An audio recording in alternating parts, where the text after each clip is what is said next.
try to see how we manage time. Right.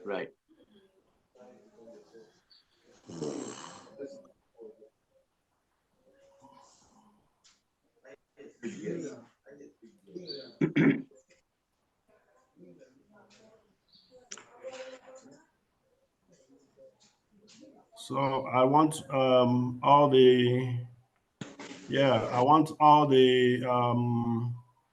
the speakers in so I can activate them accordingly.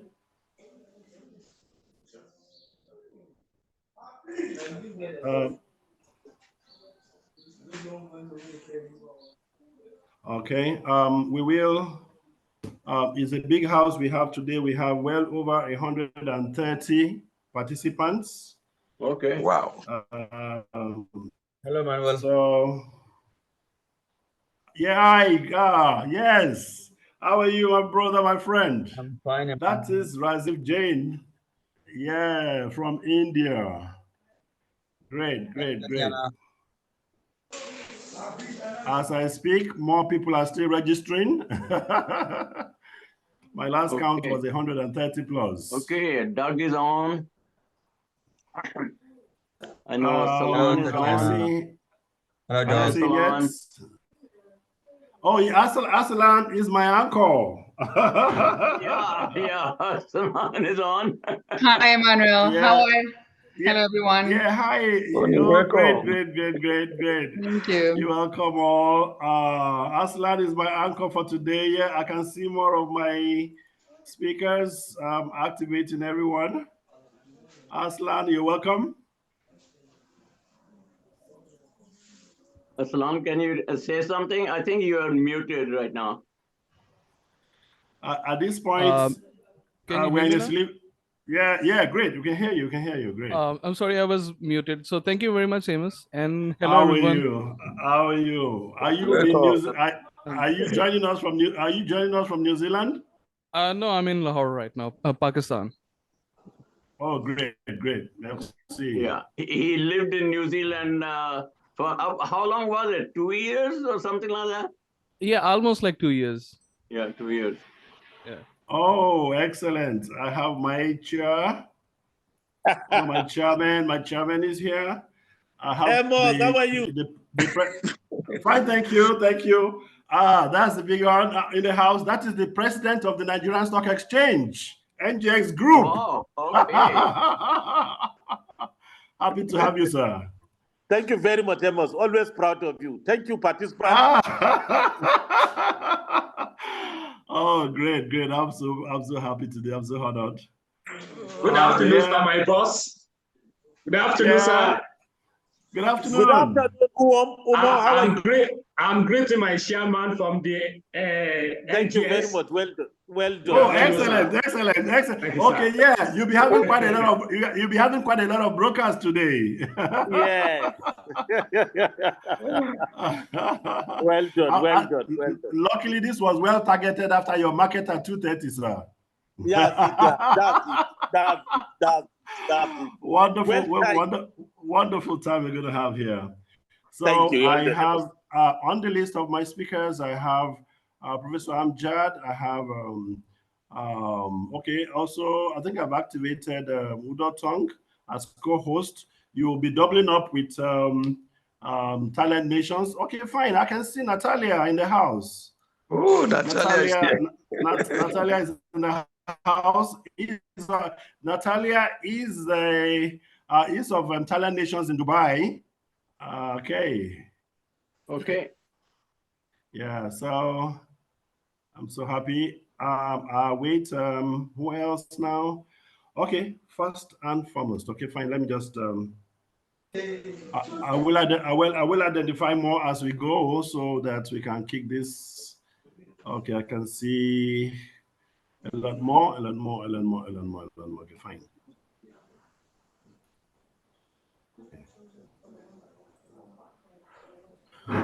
Right, so ladies and gentlemen, it's my great honor to have everyone here. It's like I shared, it's going to be a very big house.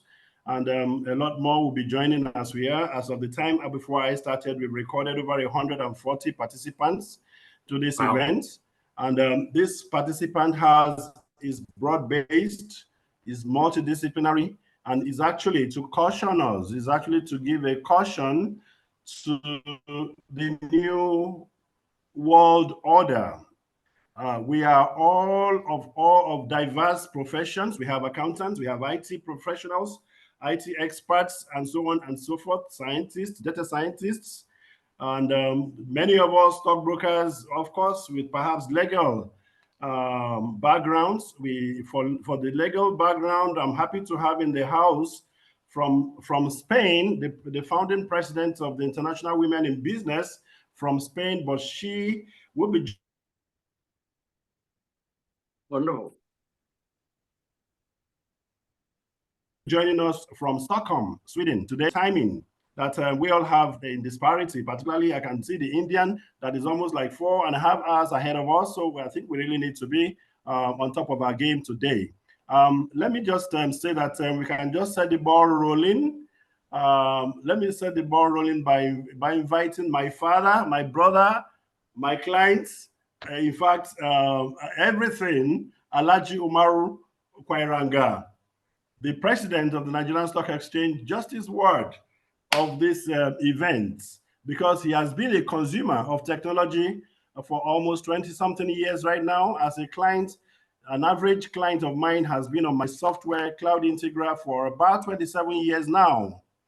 And that thing for me, I'm proud to be, and I'm proud to even do more for the market because we've not even seen anything yet.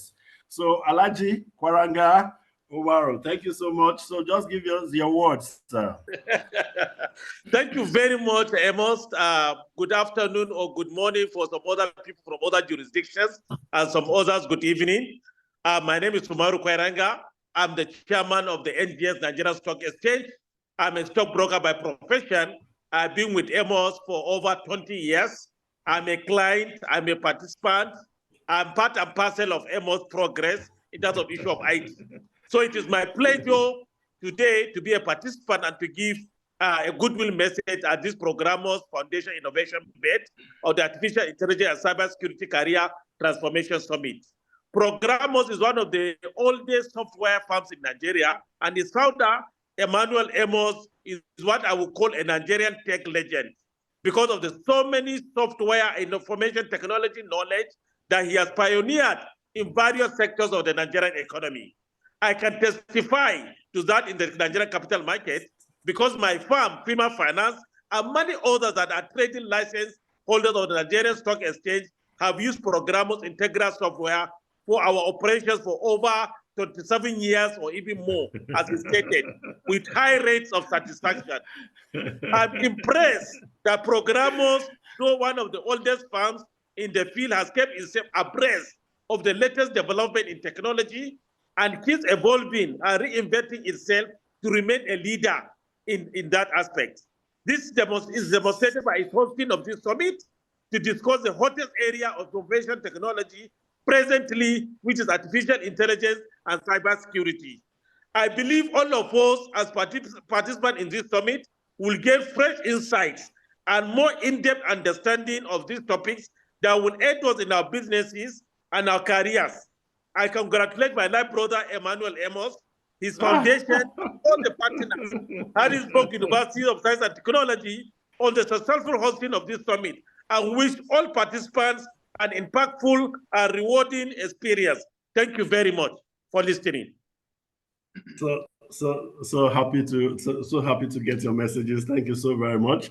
And also permit me to say that at this stage of goodwill messages, there's quite a lot more that we would have heard. The message from the National Commissioner and CEO of the Nigerian Data Protection Commission, Dr. Vincent Olatuji, is currently in a physical event right now in Abuja and is unable to make it here. Alongside of this is also my brother, my colleague also, and of course the Senate chairperson on ICT and cyber crimes, Senator Afolabi, is also sent his wishes And I know we can also deal with that because he's a classmate way back, but then he has some political visions that, of course, is aspiring to do what he's doing, and he's doing quite a lot well. And we hope to see a lot more of us doing more for the Nigerian society. So I think at this stage, permit me to say that we can take our first talk, and perhaps I would like to actually relate to with my partners, particularly in the last 10 years. Myself and Professor Amjad, we've related quite a whole lot, doing one thing or the other with the United Nations. And I'm sure our first timing must have been in 2010 at the United Nations headquarters in New York over the UNICT for Seeds project, for which up till today, this is what I have been on and developing for the country at my own time and at on voluntary basis. And we've been doing so well, managing this alongside with the United Nations World Summit Awards, for which we've got the track records. And I'm sure you can always get to follow that, and we don't make noise about that. This is what I do as a hobby. Thank you. So, Professor Amjad, let me just get to hear from you, perhaps before your talk, then. Okay. First of all, can everybody hear me, please? Yep. Yes, Amjad. My namesake. I can see Umar as part of your surname. Okay. Okay. We also get to hear All from right. It's good to see a namesake in the audience. I'm gonna share my screen, so please let me know if you can see my screen. Yes, we can. Yeah. Yes, please. Okay. So first of all, thank you very much, Amos, for this meeting, and I am really pleased to chat with all of my friends. In a few minutes, I'm going to ask my good friend, Mr. Doug Firestone, also from Harrisburg University, who will introduce the overall campus, Harrisburg University's campus at Dubai. This is an important event for us, and I want to take this opportunity to introduce to you some of the programs that are being offered at the Harrisburg University at Dubai, and they are very relevant to AI, cybersecurity, AI for business, and several other areas, as you can see. So I just want to introduce these programs to you, and this is just for your general information, because this is happening in Dubai, that is your next door neighbor almost. So first of all, the Harrisburg University at Dubai is a branch of the, and Doug, my friend Doug will give more information about it, of the Harrisburg University in the United States. So the programs that we have are the ones that are approved in the United States. They are the same programs that we are offering in Dubai. And these four graduate level programs that you can see, they cover four very important areas of work. And their focus is, of course, educating young professionals in these areas. So the very first program is an MS in analytics, which is focusing on data analytics, which is the foundations of all AI and machine learning algorithms. The second program is a MS in computer information sciences that has a concentration in cybersecurity. And I just heard that that's also is a very important area of work. I myself, I'm the founder of the third program that is a master's in intelligence systems engineering and management.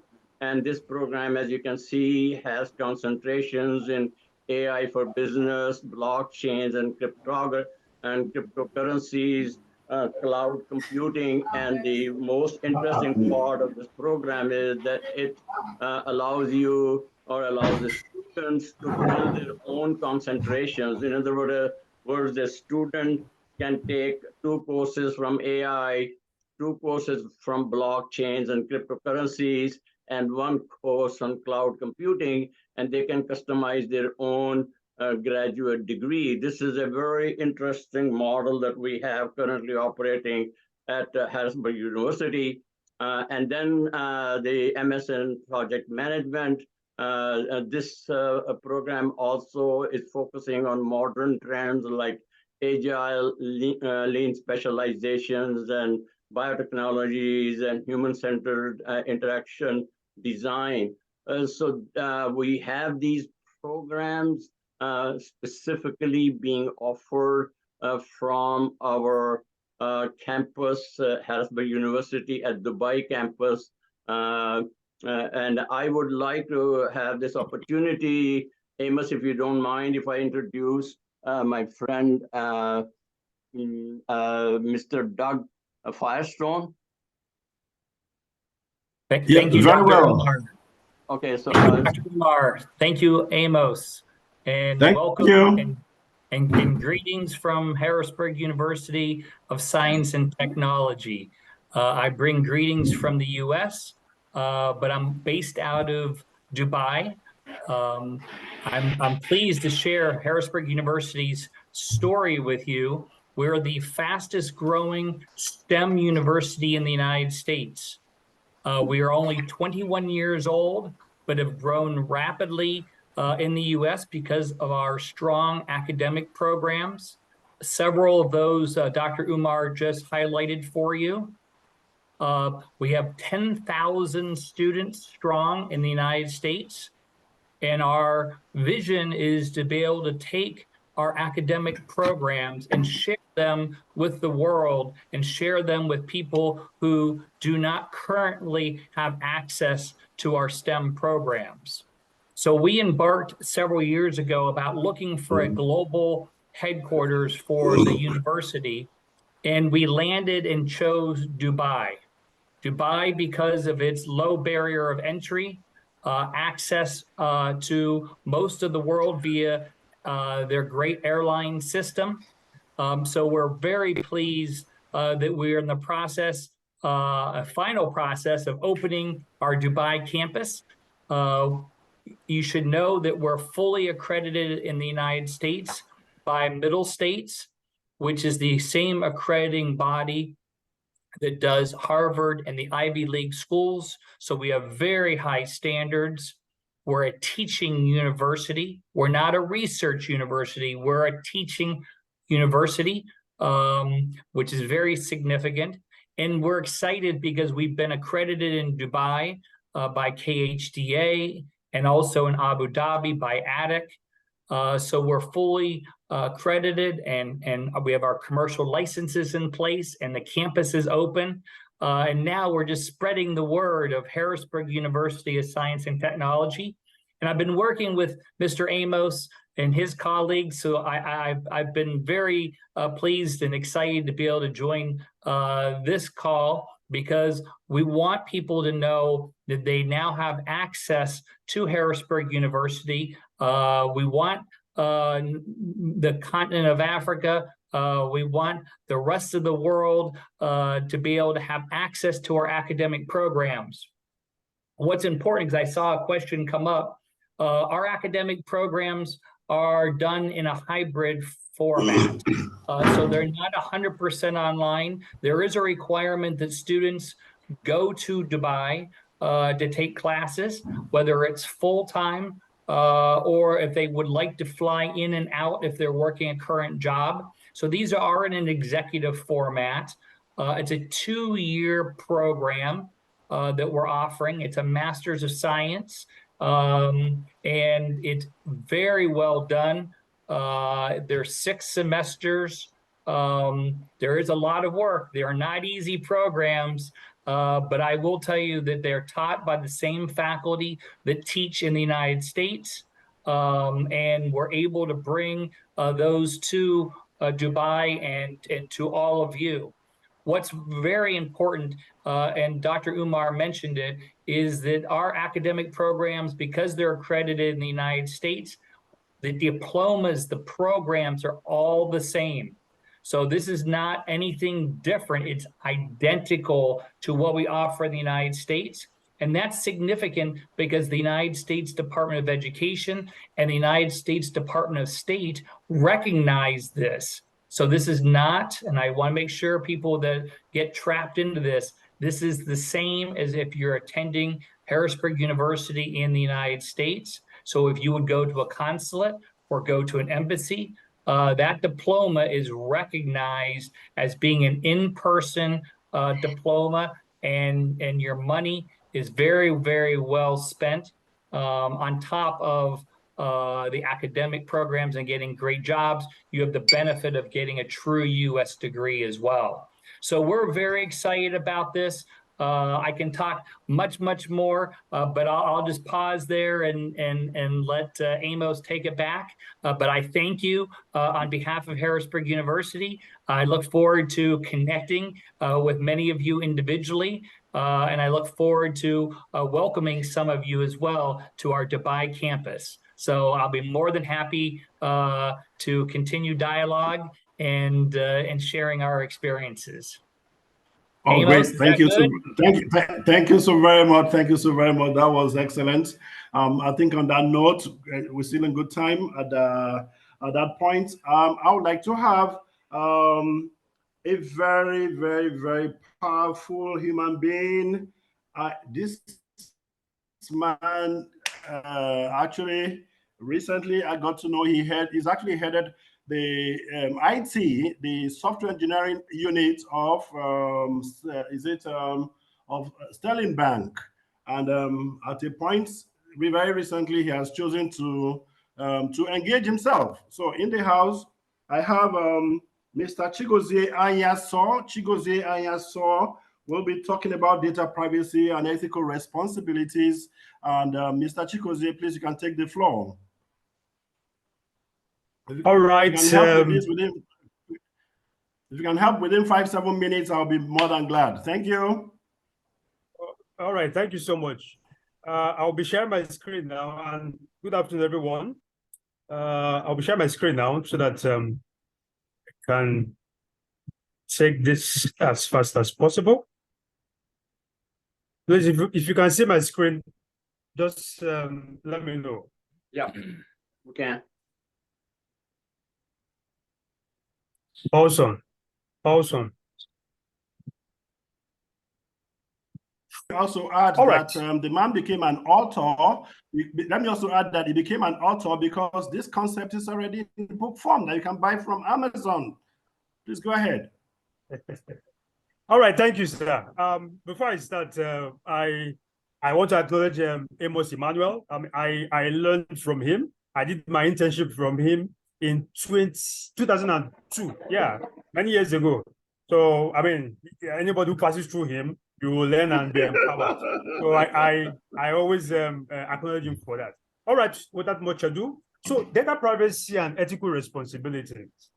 So before I jump into my next slide, let me just paint a scenario to drive my message home. So just imagine you are added into a WhatsApp group where, I mean, you never consented for anyone to add you, right? The normal thing you would do once you see the kind of noise going on there is to do what? To opt out. So which means that even from application point of view, by design, data privacy and ethical responsibility should always be at the back of the minds of the engineers or developers. Right, so let me move in. Now, I will start from the angle of consequences, right? From consequences, they are now driving to the ethical responsibilities. First, let's look at Uber. In 2016, Uber was fined a total of $148 million, right? Why were they fined? They were fined because they did not put any measure in place to secure users' data, thereby granting people access unauthorized to customers' data, and they stole data, right? So when it was found out, they tried to suppress the news from going out, but eventually this is the amount they paid. Let's look at Facebook, and we all know of Cambridge Analytica, right? This is how much Facebook paid as at then $75 million as a result of giving out customers' data without their consent. Quickly, we look at Twitter. They paid $150 million penalty for breaking these promises. And what was this promise? You know, there was a time Twitter was asking people to supply their email address, phone numbers, you know, for security reasons and all, but apparently they were not sending targeted adverts, you know. So in all this, right, it's clear that the organization don't understand that the fact that customers' data reside in their environment does not mean that they own the data. However, it means that customers have the power over their data, right? Meaning you cannot do anything with their data without getting their consent, right? So what that simply means again is that every organization today, right, must have a well-implemented governance around data. The excitement around the data analysis, AI, have made people to overlook the nitty-gritty around customers' consent. Very important, right? So briefly, data privacy, I mean, I've simplified it here by saying it's, I mean, it refers to the right of individuals, that is the customers that you have in your customer base, like a bank, telco, you know, the granting that the control or knowing that they have the control over their data that is residing in your infrastructure. So we must acknowledge that as a business. Now, what are the ethical responsibilities in handling this? So here they are. I mean, you have to respect the person behind the data. So irrespective of whoever the person is, even if it's Elon Musk that have accounts in your core banking system, it doesn't give you the right to, I mean, look up his account balance, you know, out of trying to chase clout, put it up there in social media for everybody to be following you, that kind of a thing. So we must respect the individual behind the data, and we must be ethical. This is where I mean, I normally get amazed. You know, the fact that technology travels or advances at the speed of light before legislature or before our country puts a law in place does not guarantee us the liberty to misuse customers' data. Because by the time they put the law in place, they will, I mean, the law will definitely go to catch up with you and you pay fines. And of course, part of the consequences, you will hear from over time that, oh, Meta have laid off so many staffs, Amazon have laid off so many staffs. They will do that because they need to, you know, cushion the effect of what has happened in the past. Right, so let's continue. Communicate and obtain customer consent. Of course, like the example I gave, you can't add someone into your WhatsApp, into a WhatsApp group chat without their consent. So likewise, in as much as you have customer data in your environment, before you do anything, you need to send them an email notifying them of what you want to do, right? And if they grant you consent, then go ahead. You can also put that in your app, right? You want to shoot that, put it in your app that will let the customer be able to opt in for adverts or opt out, however you want it. Just make sure that customers or users have control. Transparency is also one of them, right? I mean, if you tell me you're going to collect my data and you're not going to share it with any third party, let it be that way. Let it be the contract. Let it be that way. But the moment you start doing that, you start building mistrust, because customers like organizations where they can trust. If they don't trust you, of course, you start losing business in this competitive age and time. So I picked this from my book, right? I mean, just because time, I'm just summarizing. Now let's move to another interesting part: AI career transformation.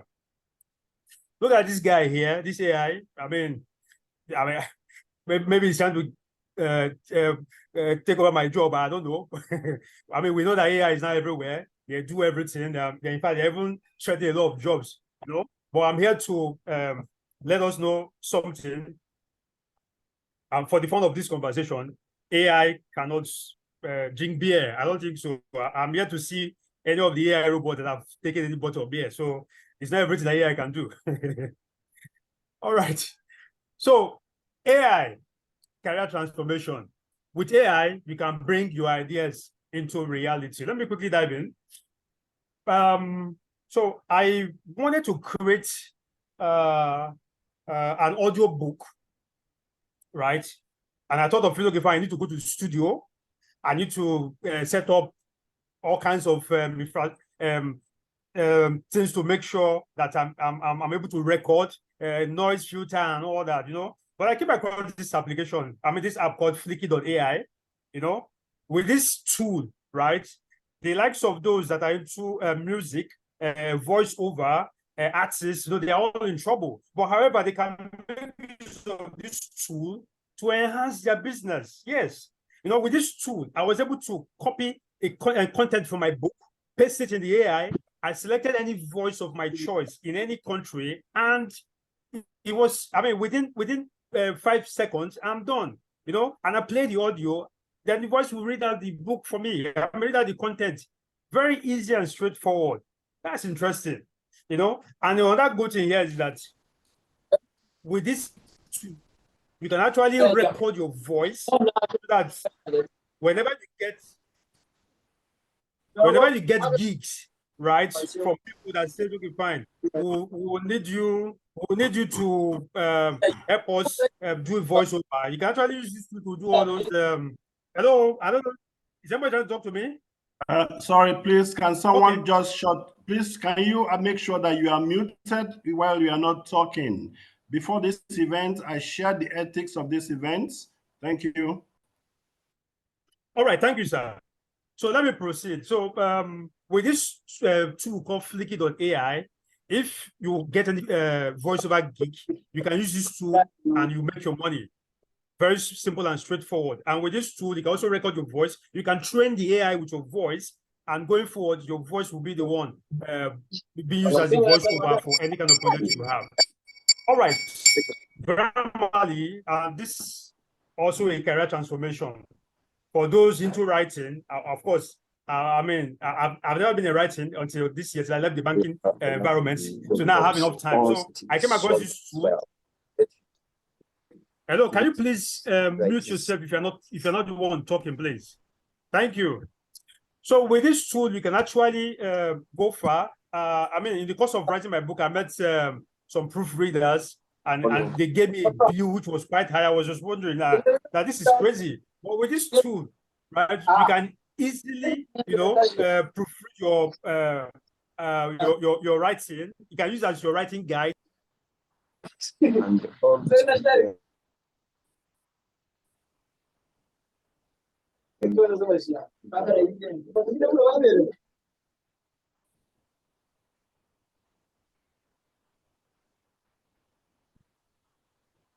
All right, I think I can proceed. Please proceed, please. All right, thank you. So because of time, just 1 minute more. AI. Oh, thanks. I will soon be done. So AI career transformation. In these sectors, telcos, banks, insurance, and e-commerce, you can become a fraud detection expert.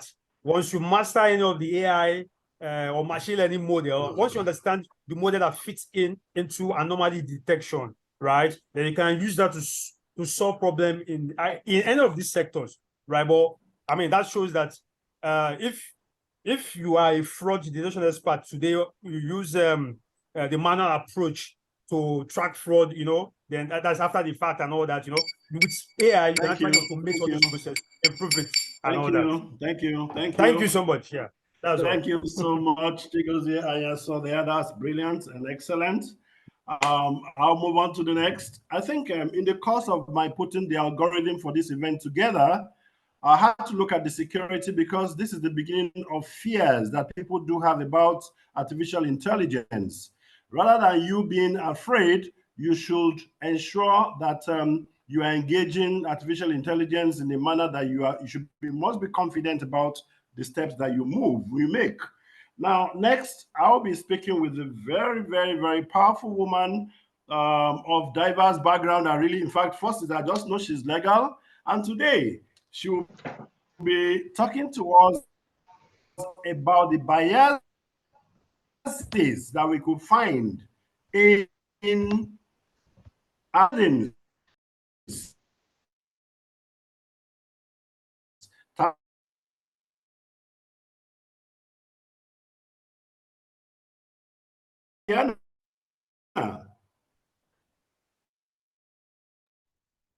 I think her mic is muted, Amos. Caldas, and today she's joining us. Please, from Tatiana. You can unmute yourself, madam. Just 1 second. Can you hear me now? Very well, madam. Yeah, it seems that when I share my screen, I couldn't unmute myself, so I have to stop sharing, and now I can share again.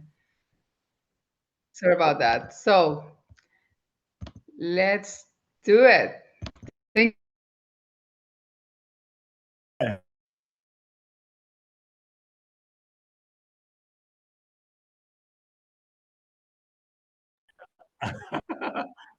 Oh, great, great. Well done.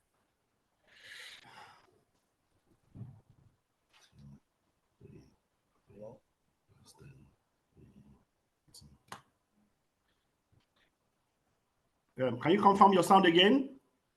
Tatiana, we are not able to hear you. Oh my gosh. I don't know why I will get muted as soon as I share my screen. Let me try again. I am not muted. I'm just going to share the screen and hope it doesn't mute again. No, you're mute again. The moment you're sharing your screen, it's putting you on mute. Some technology. Something happening there. Or do I? Yes.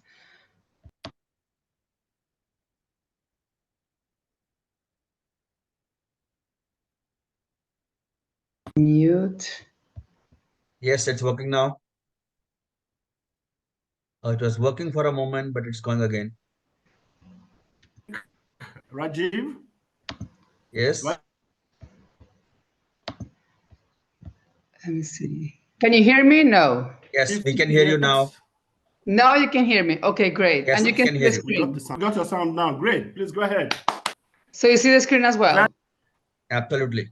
We can see your screen. I tried. There might be some biases. There might be some biases in your algorithm before. Exactly. Maybe with my voice, something is up with the algorithm, right? So anyways, I just said thank you so much for having me. I'm super happy and excited to share knowledge with this side of the world. I am joining you from Sweden, but I live between Madrid and Stockholm. So to have a brief introduction about, to AI, I'm not going to go to the definitions because I only have 10 minutes, so I'll just time myself. But I will focus on the definition of the ethics of artificial intelligence. And it is important to understand that this branch of the ethics of technology relates to the moral behavior of humans, and that as they are designing, making use and through the artificial intelligence system, the way that they do it while they design, that will be called the input that they put into the algorithms. And then the other part of the ethics of artificial intelligence deals with the behavior of the machine, so the output. It's a simple concept, but this has tremendous ramifications and consequences. And these AI, artificial intelligence ethics, have been, applicable since back in, the 60s. So the challenges with AI, we understand there are many. My talk will be focusing on the ethical dilemmas. This means AI ethics, which compromises a range of challenges. As we saw with my fellow presenter previously, privacy is a big one, cybersecurity is a big one, environmental challenges, but algorithmic bias, it is directly related to the human being, to human rights. So the lack of diversity in AI will not only perpetrate, for example, racism, sexism, ageism, and other biases in the data collected, but in turn will pass it on to other AI systems, right? So if ChatGPT comes with hallucinations, those models that will be training those hallucinations and lies and misinformation will just perpetrate it, right? And that's just generative AI. It's just a simple example. But the biggest, I think, issue for organizations, for companies trying to acquire and procure AI systems is the risk of serious liability. Because this might lead to other types of liability or significant reputational risk or reputational damage. And there are many principles for ethical AI around the world. Over 400 principal guidelines have been written. But the EU, for example, I will focus from my area of expertise, which is European law. But I have practiced law in Latin America and the US. So what happened was that these ethical guidelines, there was a moment that, let me just go to the next slide. There was a moment, at least in the EU, that from soft law, so having the ethics guidelines for trustworthy AI in 2019, there was a moment that the European Commission decided to make a proposal for hard law, and this is the EU Artificial Intelligence Act. Why? Because in the past 5 years, most notable AI developments took place. And there were 9 in 10 organizations that started finding ethical problems. And the European Commission proposed then to have a legal framework on AI. And going back to the previous slide, there are like index that will reflect how ready are different parts of the world when governing AI. And this means governing the data, because data, as we know, is the food for artificial intelligence, right? So the Oxford Insights Government AI Readiness Index in 2020, the latest findings as of December 12th, shows that the top countries in the world are US, Singapore, and the UK. The regional checkup it has to be done in the rest of the world, basically. So out of 181 countries, we can have 3 on the top. And just imagine the control that these companies will have in the rest if we don't step up and if we don't catch up, right? So in Africa, for example, in the African continent, Mauritius is top 52 out of 181. So it's the most AI-ready African, country, at least in the public sector, and followed by Egypt, because usually people will connect AI and use of AI tools and AI systems with the private sector. But guess what? The public sector has been using artificial intelligence for several years. And I'll give you an example that was well known in Europe. And this was the childcare benefit scandals in the Netherlands. This scandal started in 2013. A group of immigrants, and it's called the Bulgarians, they were classified by the AI system in the high risk for fraud. And the algorithm chosen by that AI system in the tax office was selecting these nationals by their last names, by their nationality, and start sending invoices to bill payments that they have received from the government in tax deduction, child care, aid, to repay those debts, to repay the Dutch government. This resulted in debts that were mounting and mounting in interest rates, that when they received the letters, they didn't speak the language, so they didn't understand that they were being summoned by the bank, or that they were, supposed to pay money that they were lawfully getting from the government. And they were labeled as criminals, as fraudsters. Many of them got divorced. The children were taken away from them. They lost their houses, their partners. They lose their jobs. So in 2020, when there was a change in the government, there were few parliamentarians and few journalists that were following this case, and this ended up changing the government completely. And one of the main takeaways was that we cannot say that I impose tax on you because AI suggested it. And this was what the Minister of Finance said at the time. In this picture, as you can see, they asked the families affected to wear a red sweater. And as you can see, what these people have in common is the skin color, and of course that they were foreigners, that they were non-Dutch. So this is basically why I think it's important for organizations to understand that when they procure AI tools, AI systems, they need to take into account, if not the law, because it's not regulated in your countries, for example, at least follow the basic ethical principles. Have diversity controls for the systems that you are acquiring.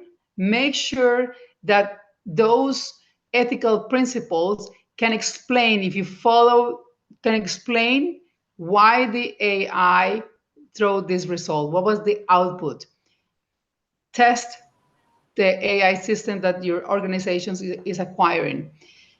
The error of the machine, the output, needs to be monitored by a human, that will monitor the decisions. So this is, I don't want to, yeah, now it's 10 minutes. So this is what I wanted to share with you. And if you have any questions, you can contact me. And thank you so much. I'll stop sharing my screen. Thank you so very much, Tatiana. Thank you so very much. What you have just shared with us is actually what is actually letting man to know that once you are confident about processes, the procedure, and the SOPs relating to all of them, the algorithm one should not be panicky about it. And we will move and go a long way to resolving the man-in-the-middle attacks.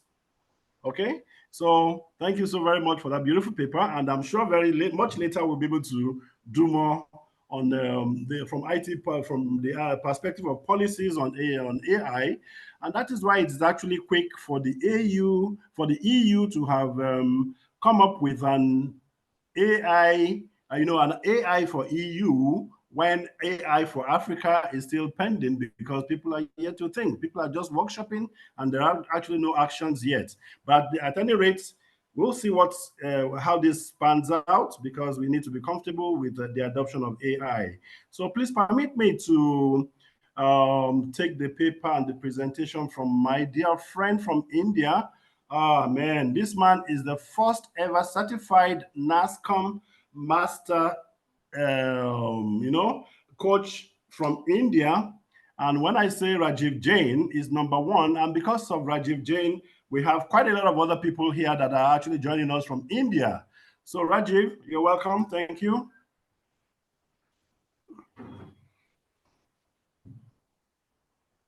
Thank you, Emmanuel. Am I audible?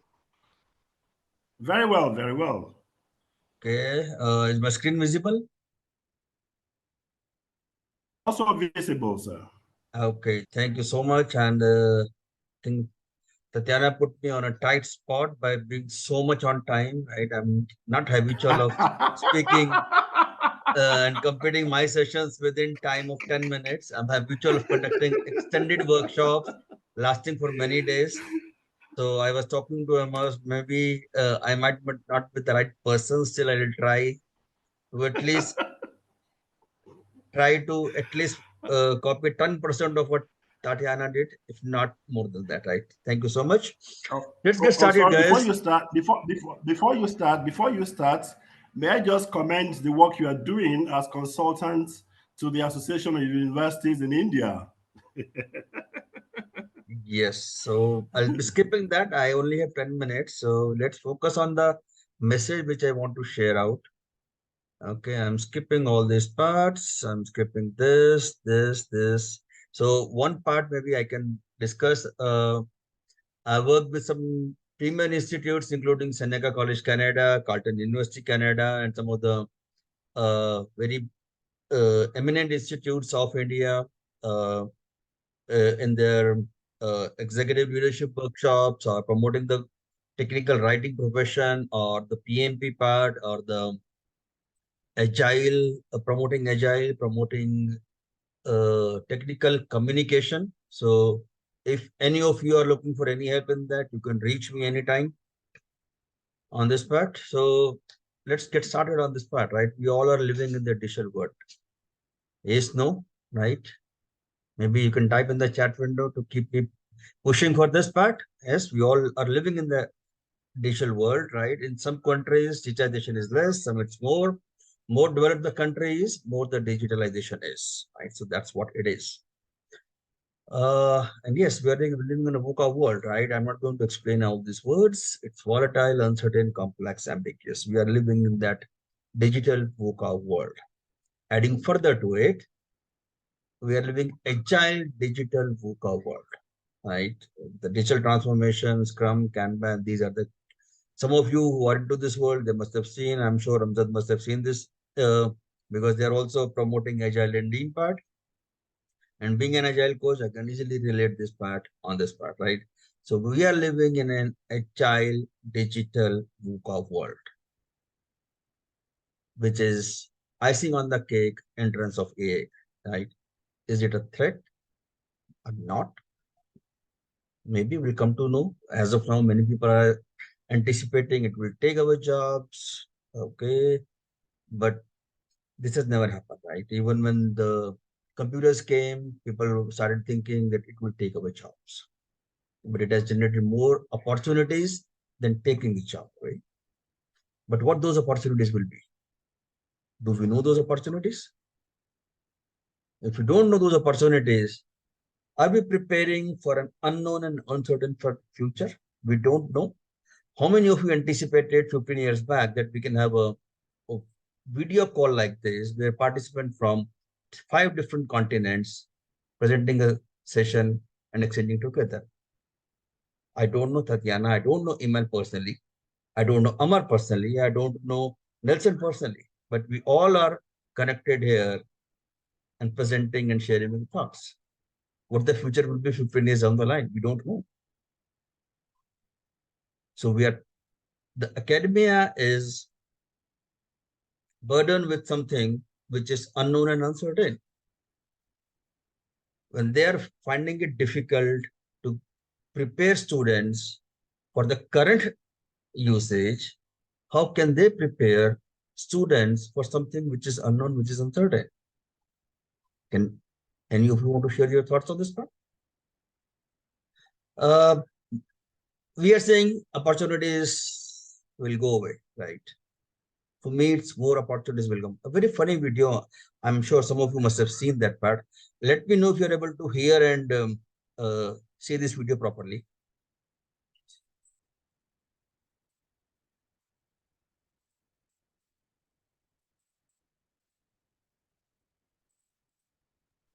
I think the sound is missing.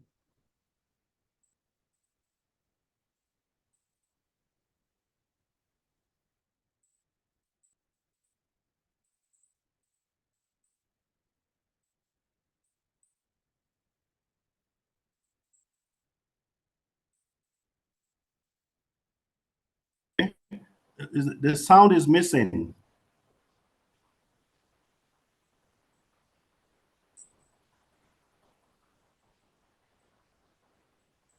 Well, at any rate, if it is actually in the presentation, you will be able to play it, so you can continue, sir. So jokes apart, but this is a very important message and very interesting message for all of us, right?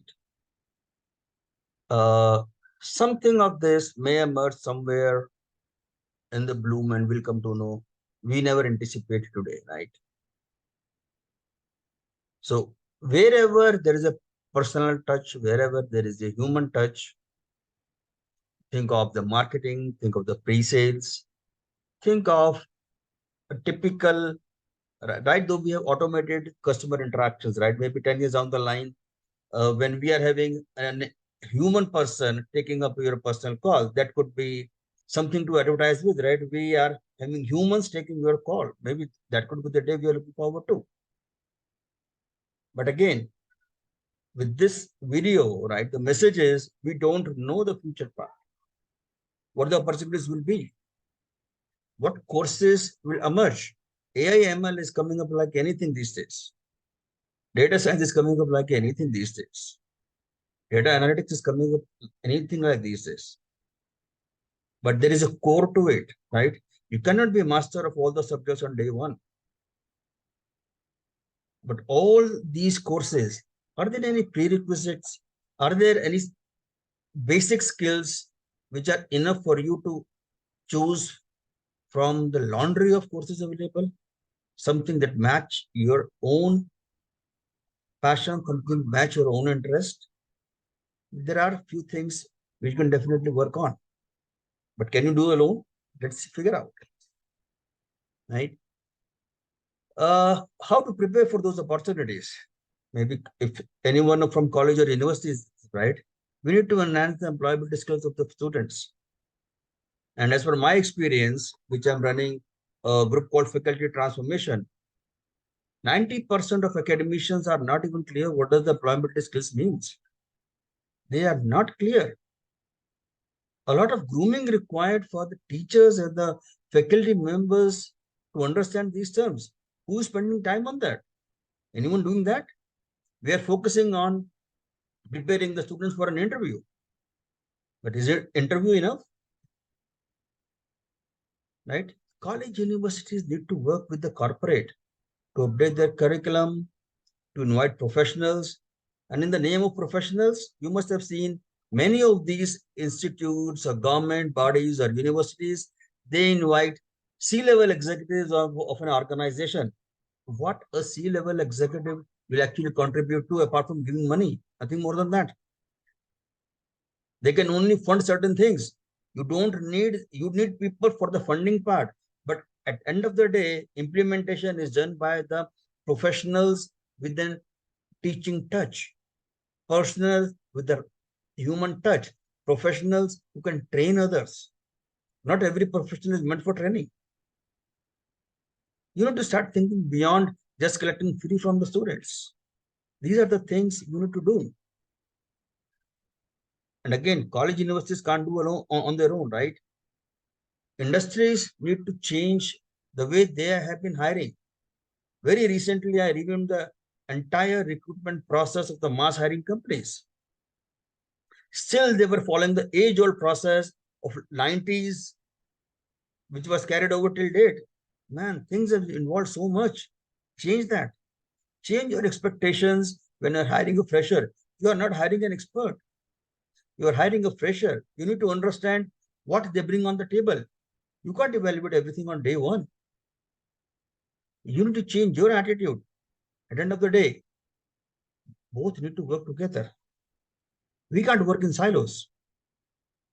From last 20 years, I've been hearing the words like students are not corporate ready, a lot of gap, lot of divide. Is it really that big problem? Yes, because maybe we even don't want to solve the problem itself. When we can find solution to everything, why not this? Is it our ego which is coming up?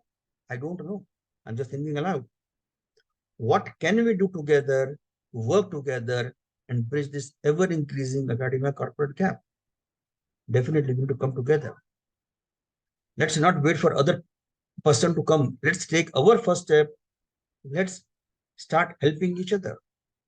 And basic skills, right? All of you understand, right? Are for every job, whether you go for masters in AI or blockchain or whatever it is, right? These skills will be there everywhere. Right? We are not going to, right? But how are we going to improve or inculcate these skills in the students? So-called professional skills, soft skills, whatever the term you want to use, totally up to you. We are just asking a student to learn ABCD and vomit during the examination to get the marks done. Where are these skills coming up? They don't get an opportunity to work on the live projects. They don't get an opportunity to interact with the corporate. How their skills will improve? Right. Listening, communication, interpersonal skills, they are habitual of working in their close thing, right? All these things in mashallah, irrespective of whatever job you opt for, all these skills will be required. This can be easily inculcated within a span of 2 to 4 years. Most of the students are there in the colleges for 2 to 4 years. This is very easy. We just need to tweak the way we have been teaching. There is no revamp required, no mega changes required, just tweaking required, more than enough. If you need any help, come back to me. I can help you on all the activities part. Right?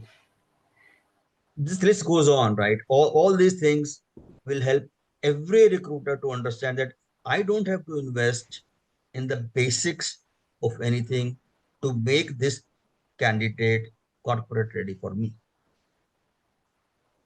Right? Amar, you guys are giving the tools part, right? If you can add these elements also in that, maybe it can give an icing on the cake.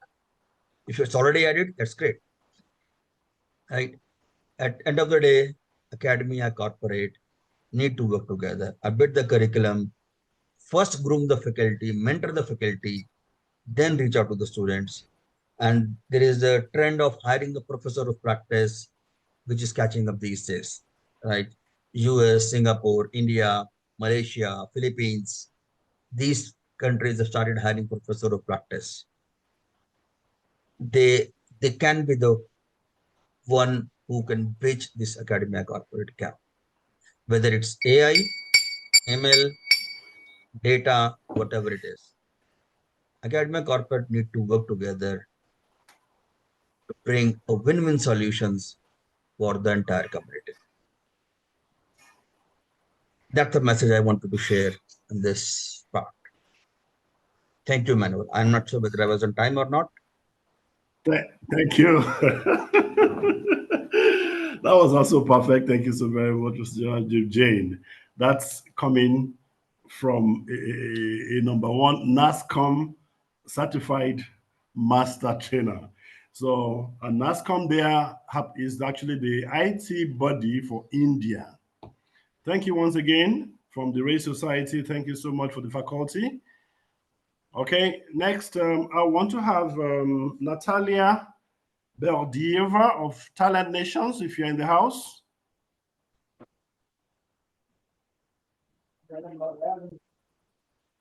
Can I be sure I still have, okay, I saw her, but then Natalia, she actually had a couple of movements. She's also joining us. She's to join us from Dubai, but then we'll continue. I don't think I can see Saita. I'd actually activated her as speaker, but then she had a couple of movements to do within the same period. But then she was in earlier on. And that's Natalia Berdieva, the partner at Talent Nations.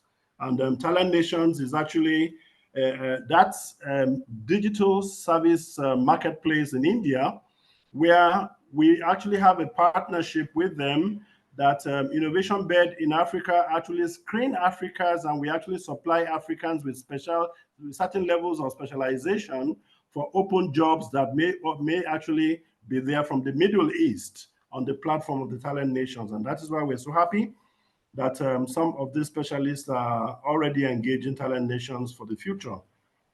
Okay, can I have Musa Mujahid, another brilliant innovator and a strong member of the Innovationbed from Kano. And I think Mujahid is in the house. Please, can you just do your talk? You have the floor.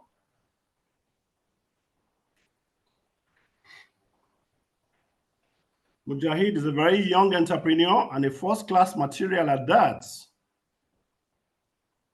So it's someone I'm very proud about. Hello. Yes, Mujahid, you are loud and clear. Thank you everyone for joining this meeting, and Let me quickly introduce myself. My name is Mujahid Musa, and I am a technology entrepreneur, and I'm the founder and CEO of technology company EGL Africa, which is, and I'm also a core member of Innovationbed. I'm so sorry that I don't actually have a slide to present, but I have a little something that I can show. Please just hold on.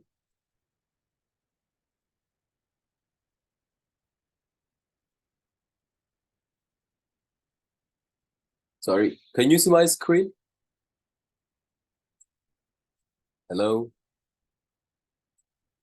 No, we cannot see your screen. All right, please, let me configure it. That's right. I think Rajiv is already sharing his screen, so if he can stop Mr. Rajiv, sharing. can Mr. Rajiv help us on share? Stop sharing your screen. Yes, thank you.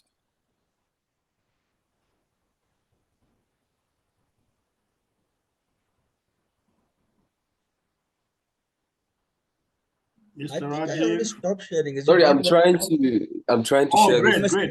Yeah, good. It's good. It's gone. It's gone. Thank you. Okay. Okay. Can you see my Sorry for screen now? that. Apologies for the same. I thought I stopped. Okay.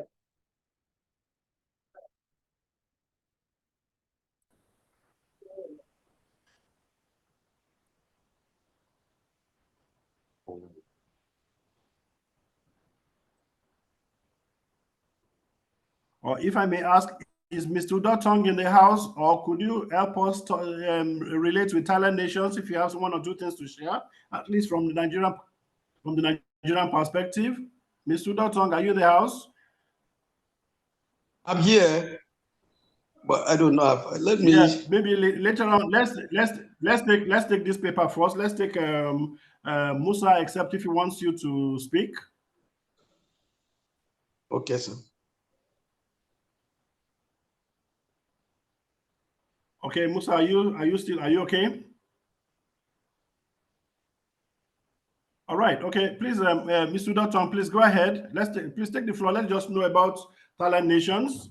You are the MD of Isatong, and you've been there all day. And we need to just hear part of what we think Thailand Nations could do for the specialists that are identified in Nigeria on the Thailand Nations portal. Okay. Yeah. Emmanuel Udotong is my name. Yes. On Talent Nation, I know Talent Nations really a lot of Nigerians has a lot of interest to be placed in any of the skills in IT, in ICT.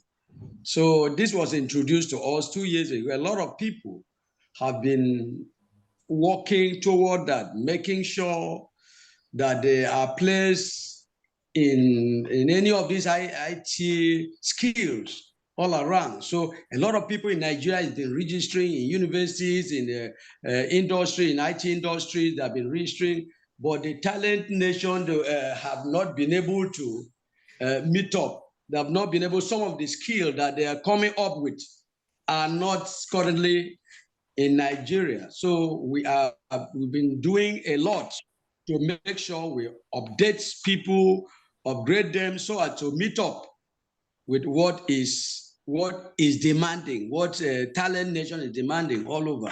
Because we want Nigeria ICT, we want to equate with what is happening all over the world. We want to be here in Nigeria working outside in different skills that are available. So this partnership with Innovationbed Africa is really, really helpful. And a lot of Nigerians has that interest. So, but however, this was not well. I did not, I could have done a good presentation, shown a lot of people that has registered so far, waiting for that opportunity that will come from Talent Nation. Thank you.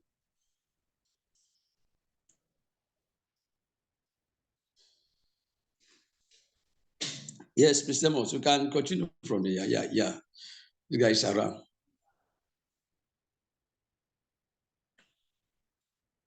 Hello. Yes, Hello, go ahead. please. Yeah. I'm so sorry. I got disconnection and sudden closure of my Zoom. And now, okay. Yes. So, All right. Okay. Thank you. Thank you so much, Mr. Idatong, there, because we've taken your talk. I'm sure if Natalia Baldea were here, it would have perhaps given us more analysis as to what Talent Nations is doing around the world, because they are actually looking for front-end engineers, or front-end back-end engineers, software developers, and all these people, we are actually been trying to see how we can create a camp of all these people, incubate them, and sometimes, of course, make them available for the international jobs, for which, of course, they earn their dollars. And this perhaps may be better for so many of them that wants to leave this country for foreign shores. And I think they better begin to look at that. And it takes about you disciplining yourself with the right skills. So, Mr. Musa Jadid, please go ahead, sir. Thank you. Okay, I'm here to present on the relearning on AI for self-empowerment and prosperity in the world of scarce employment. Before I proceed, I am presuming that some of us here are actually, I would say, just getting to know the basics of artificial intelligence. So, first of all, I will introduce artificial intelligence. It's a system where it's a system of technology that a computer system is being designed with the learning capabilities of a human to be able to learn things and do things automatically without being programmed. As you have all known, there are so many myths about AI in the world. People are saying AI is this, AI is that, AI is bringing too much danger to humans. Some people are supporting the AI, thinking that it's bringing too much good, but most people are so afraid, are so scared. And I would say those people are not wrong. In this presentation, I'm trying to highlight to our audience how AI has taken so many jobs and how we can actually use it for our advantage instead of let AI take away the things that we used to have. So, so many people, I've heard so many debates before from people like software engineers complaining that, okay, AI is programming websites, AI is doing content creation, AI is doing everything. But basically, there is so much potential that people can learn to work with the AI. Let me give you some example here. So AI has a lot of power to help you enhance your productivity at work or school or anything. Basically, before I started using AI, I use old systems of, I used to write things manually. Let's say, for example, I'm trying, let me give you an example with a student because I know we have students here. So basically, you can empower yourself to write assignments 10 times faster with AI that works with text generation. There are so many AIs that can help you write those things. And for people like content creators who are complaining that their jobs have been taken by artificial intelligence, content creators, for information, are people who make videos for YouTube and who make video content or audio for media. So basically what they do is they produce those videos and then they post them to the media and they get money off views. So I'm going to give you an example on how you can empower yourself with artificial intelligence to develop a career like that. So normally, as these people are afraid that AI is taking their jobs, it opens yet another door for other people to develop that similar expertise. Right now, in order to become a YouTube video developer, for example, there is an AI that has revolutionized the whole process. Let's take an example of the past when let's say you want to create a promotion for a company and let's say the company is paying you maybe $100. That's a pretty good job. If you can get that kind of deal maybe once a month, that's a pretty good thing. But what do you have to do in order to create that kind of content for the company? First, you have to get a camera crew, number one. Secondly, you have to get actors, number two. Thirdly, you have to get location, and then you have to get a script.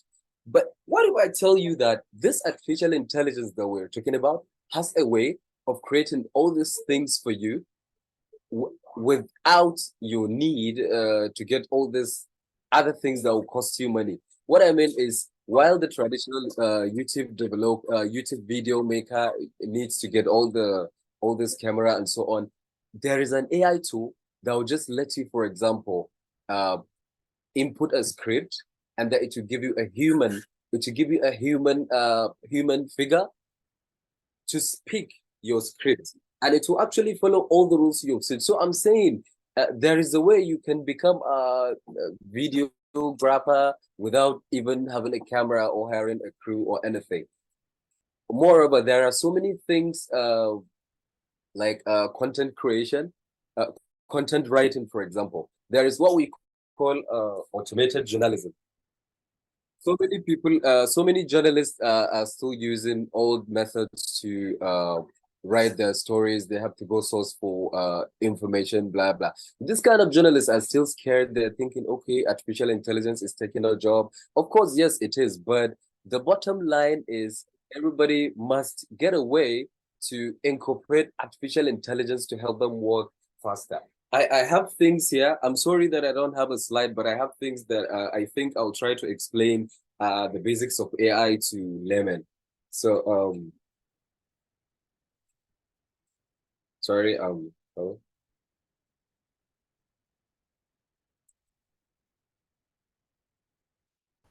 I'm sorry.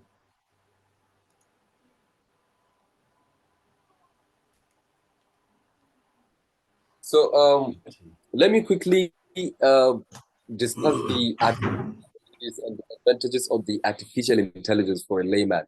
So, as we started discussing, AI is a technology that has human capability, and one of its advantages is that it's enabling humans, enabling people to work 100 times faster. If you could integrate AI into your school, you could integrate it into your work environment, you could integrate it into almost all the things you do, I assure you, you're going to find yourself working faster. But the bad side about it that so many people are worried about is that it's taking away jobs. For example, now let me give you an example. In my own company, for so long, I've been thinking of not hiring a human marketing manager, because why? There is an artificial intelligence that will do it almost for free, and then it's going to deliver things faster. But the main bottom line is we are not supposed to be in a competition with artificial intelligence. Artificial intelligence is a technology developed for us to coexist. That is opposed to what so many people are thinking, being scared that, okay, I'm going to lose my job. I'm not going to do this. I can do this. The machine faster and better. But we are supposed to coexist.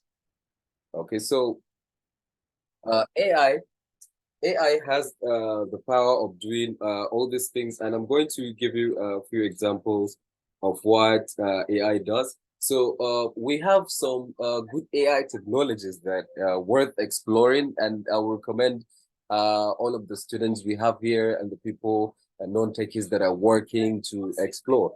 So there's natural language generation AI, and there's optical character recognition AI. There is speech recognition, virtual assistance, decision management, deep learning, machine learning, robotic automation process, peer-to-peer network. If we take a few of this, I can give some of our listeners a little idea on how you can actually even not just work with it, but also develop a whole business around it. Let's say, for example, with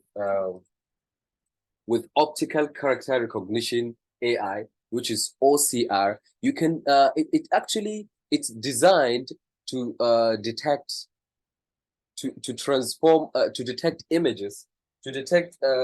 images and extract text from them. I would say so many companies have already developed business around this, but everybody else can do that. There's an example of this thing that came with Google, with latest softwares of Google. It allows you to copy text inside an image. That's an example of an AI function. And even in this meeting, I see some people using AI capability to blur their background. These are all capabilities of the AI. So So basically, many of us here can use AI, as I said, to work faster, actually. I'm sorry. If anybody has question, I wanted the thing. Okay. All right. Great. So thank you so very much, Mr. Musa Mujahid. At this point, we want to take a few questions. Sorry, and the rule is, if you have a question, please so you can stop your share. If you have a question, please just raise up your hand so we can call you and you can actually relay your request or a comment. You can stop your sharing now, Mujahid. Thank you for the beautiful discussion. Right. So we currently want to talk to ourselves. Let us yeah, I have someone's hand, Abdurrahman Abubakar. You want to go first?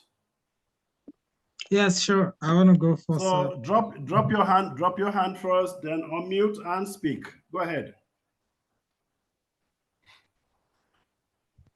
Okay. Thank you, Mr. Amos, for giving this opportunity, and thanks to our wonderful presenters for presenting this very wonderful, insightful information.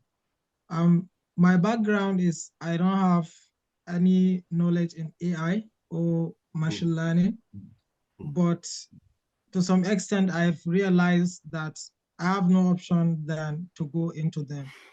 So I would like to ask this question to Mr. Mujahid Musa from Kano. What would be the actual stepping stone for a layman who doesn't know AI and this emerging technologies? What is the stepping stone? What is the first thing to focus on? As in, what is the future of the world and the entire business system? Because I'm a founder of my own company, what is the future of the business system and what are the skills that we need to learn as fast as possible? Okay, please, thank you so very much for that question, Abdurrahman Abubakar. Wajid, before you respond, please let me take one more. Just note the question and map the question to Abdurrahman Abubakar. He runs his own firm. Okay, so let's listen to Mubarak Sani's question or comments. Mr. Mubarak Sani, unmute. Mubarak Sani.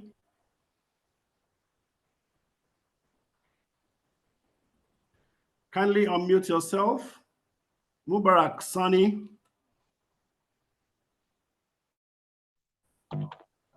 Am I sure the sound is okay there? Okay, great. Mubarak Sani, go ahead. Your question, and to whom?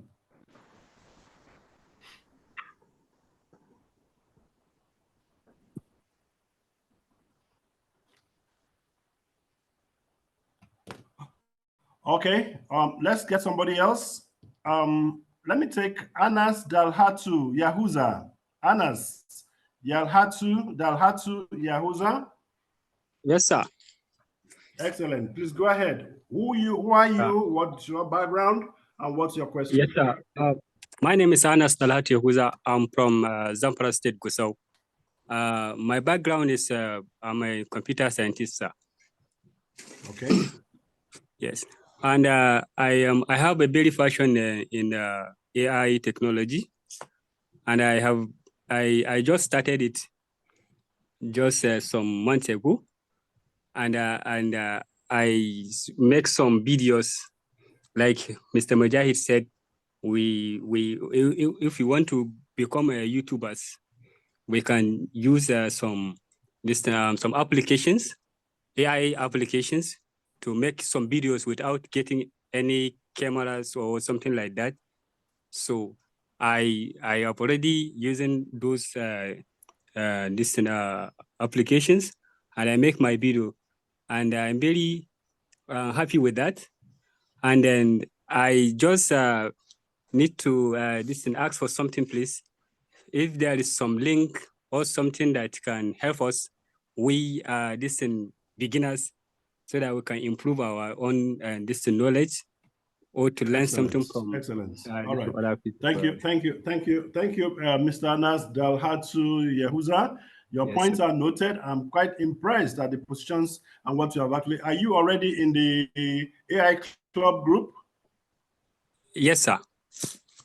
Excellent. Don't worry, because all this will be put together and we'll be able to have a proper, because it's actually an incubation for the long term for all those who are interested. So thank you so very much. Please, you can drop your hand for the comments.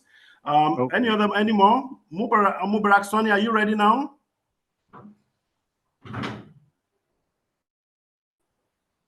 Mubarak Sonia, are you ready now?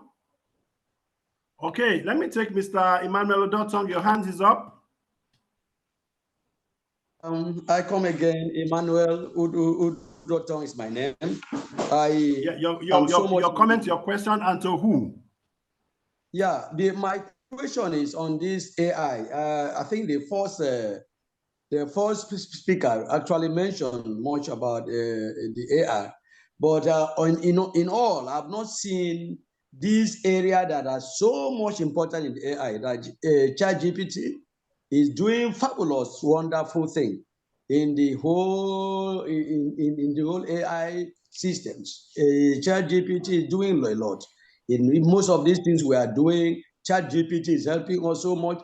Like also, I'm not heard about Fireflies, AI writing. That is in the minute with what we are doing right now.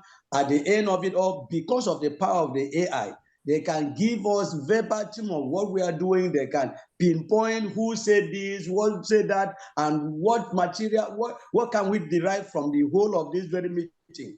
The Fireflies AI can do that. So there's a lot AI is coming, the lot that is coming in AI that will turn, change the entire system, the entire world, the way we are doing things, the way we are thinking, the way we are, all this information are embedded in AI. Thank you. Thank you so very much, Mr. Emmanuel Dotong, and I'm so happy. And you are a beneficiary of innovation because your family, the Udotongs, are doing so well. They are behind. They're actually the brain behind the innovation called Fireflies. Please, you can go Google that up. That is the father of an innovator who has done that job. In case you've heard of Fireflies, the children are the ones that innovated that product, and they are doing very well. And I think they are actually they've been recognized by Forbes, and that's a good point that you made there, which I think Mujahid has actually also pointed. And we see that we are all beneficiary of all of this. And let me allow Mr. Mujahid to attend to the question from the other colleagues so that we can take more. Okay, great. Well, please let's hear you, Mujahid, so that we can actually listen to Mr. Amjad. Okay, thank you for giving me the floor. In response to Mr. Abdurrahman, he's asking what is the starting point of somebody who is new into AI. Basically, when I started the presentation, I presumed that there are so many people that are new to AI, and that is exactly why I took it from the basics. Basically, what I think since you're a founder of a company is to look at the needs of your company. One company will have different needs than the other.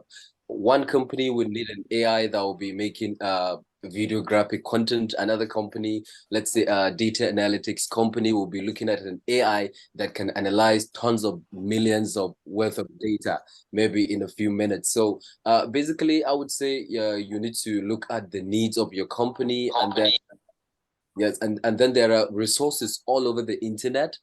You should start learning about AI, and I think that the sooner you are integrated into your company, the faster you would see things. Basically, some of your employees will actually even become not required. So this is. Thank you. Thank you so very much, and thank you, the House. I'm sure, Professor Amjad. Let me just come to you, sir. Professor Amjad, I'm sure you may have had a few questions being raised. Do you have anything for them? Okay, thank you. May I just say a few things? Very well, please go ahead. All right. All right, thanks. This is a very, very good discussion, and we are going around defining AI and talking about AI application in different areas. Let me just give you a very simple definition of AI that I've been using for several years, and it works very, very well. The basic idea is, and this is based on IBM's initiative. IBM has an initiative on smart planet, and they define the smart behavior, or the definition of AI as the following: that the artificial intelligence is when the machines emulate intelligent human behavior, intelligent or smart human behavior. So what exactly is that behavior? There are 4 basic characteristics of those behaviors. Allow me a few minutes and I'll explain this to you, and then I'll give you examples. So one of the basic things of the intelligent human behavior is that the intelligent and smart people, they have knowledge.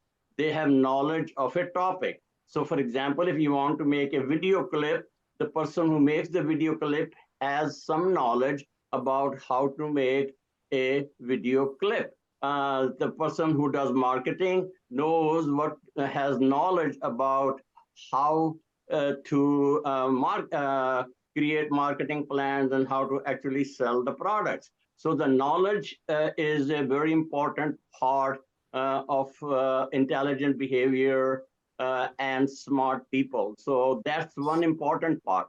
Second important part is that you must have the ability to detect and sense the significant events. So for example, if you are making a video clip, you must be able to sense and understand what is needed to make a video clip. You must be able to, for marketing, you must be able to know what are the opportunities and who are the customers that you need to pursue to market your product. So you need to have this ability to detect opportunities, to discover opportunities and things of that nature. And all smart people, including doctors, lawyers, engineers, and software engineers and other professionals have that ability. The third capability is that of action or adjusting. In other words, it's not enough for you to know a lot. You also have to have the ability to detect new opportunities and problems. You also must do something about it. So you must have the ability to adjust accordingly. So for example, when you're making a video clip, you may find that this video clip needs this kind of special instrumentation. So you use that instrumentation. So the ability to adjust and take action is an important part. The fourth part is the ability to learn, so that you keep repeating this this experiment. So in every iteration, you add to your knowledge, you add to your ability to detect new opportunities, you increase your ability to adjust and take actions, and you keep on improving and learning and things of that nature. So smart doctors, for example, when they are starting out the practice, they don't know much. I mean, they know a lot, but they have not practiced. So as they keep on practicing, they keep on getting smarter and smarter and smarter. So that's the basic fundamental idea of artificial intelligence, is that anything. So, and you can apply it to marketing, you can apply it to any field, to accounting. I have applied it to organizations. That how do you make your organization smarter? By just increasing the knowledge of your employees about the important things about improving their ability to detect new opportunities, to also take action when it is needed, and then keep on learning. So those 4 key parameters, instead of all over the place, this example, or you can use that example, please try it. And I can send you some basic, I have a 2-pager information that I've used a lot. I can send you that explains the whole basic idea. It's a very simple thing. So we don't need to really keep on going around, and that is AI, and this is not AI, or that what AI will do. AI is not a monster. It is the ability that we all have as intelligent human being, and these are the 4 basic, and there are others, but these are the 4 basic capabilities that we use that defines intelligent human behavior. I'm sorry. Thank you very much for your time. Thank you so very much, Prof. In fact, I know for doing is that I'm doing it. If I actually have to make you to talk for 10 minutes, I'm so sorry. It's a great apology, and I'm sure Douglas will agree with me that Prof would have loved to do 2 hours at a stretch. He does this very normally. So before I come to Douglas, if you have comments over all this that we have heard, let me hear from my friend, a stockbroker in Nigeria, Nelson Daramola. You as a stockbroker, we've had sessions today where we've spoken about security, we've spoken about talent nations, we've spoken about Harrisburg University at Dubai just opening for Africans, and we've just we can see the entire opportunity. Even you as a stockbroker, Mr. Nelson Daramola, are you there?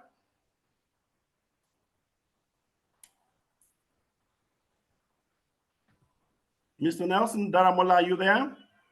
Okay, if he's not there, I would like to now go to Douglas and Tatiana once again for comments on what we've had so far. Douglas first. Yes, well, again, Amos, thank you for organizing this. This was very insightful. I love the opportunity to come together with everyone. I just want to open an invitation to any of those that would like to learn more about AI or Harrisburg University to reach out to any of us, meaning Dr. Umar, myself, or Amos. We're more than happy to share how you can get a master's degree from Harrisburg University in AI.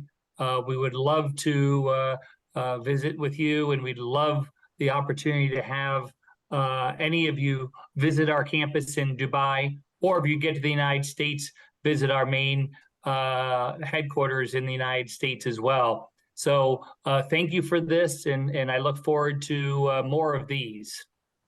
Thank you so very much, Douglas. There, I want to go back to Tatiana. Thank you very much, Amos.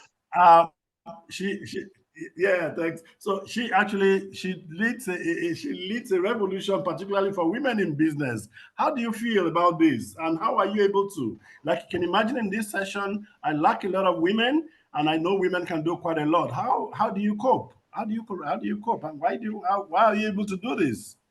I am so glad that you acknowledge that, Emmanuel, because it's really important to have not only diversity in, cultures, but also diversity in thoughts. Like the insights from a male perspective might be different from the female perspective. So I think it's very important to empower women because I see how interested men are. I mean, look at this amazing event. I would say 99% are men. So I really think women need to be encouraged. It's not that they don't have the place, it's just maybe, I don't know, somehow they are not interested. And that's what we are trying to do with International Women in Business for AI, to share knowledge, and they don't have to be, experts in AI or data scientists or being in STEM's career, but AI will affect each and every one of us.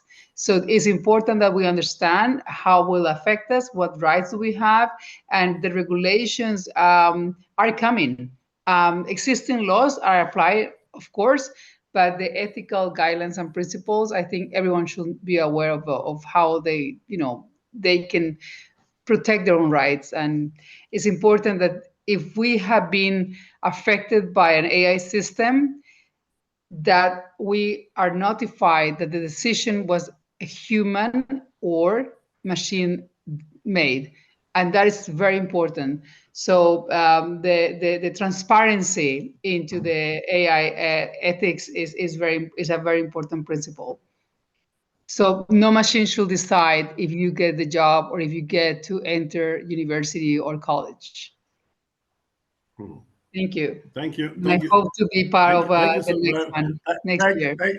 thank you so very much. Thank you so very much. This is really coming on short notice, and you're able to do this, and I quite appreciate you. Please, any more questions? Let's take more questions. Okay, who is on Zoom user? Zoom user. Who is on Zoom user? Please, can you unmute?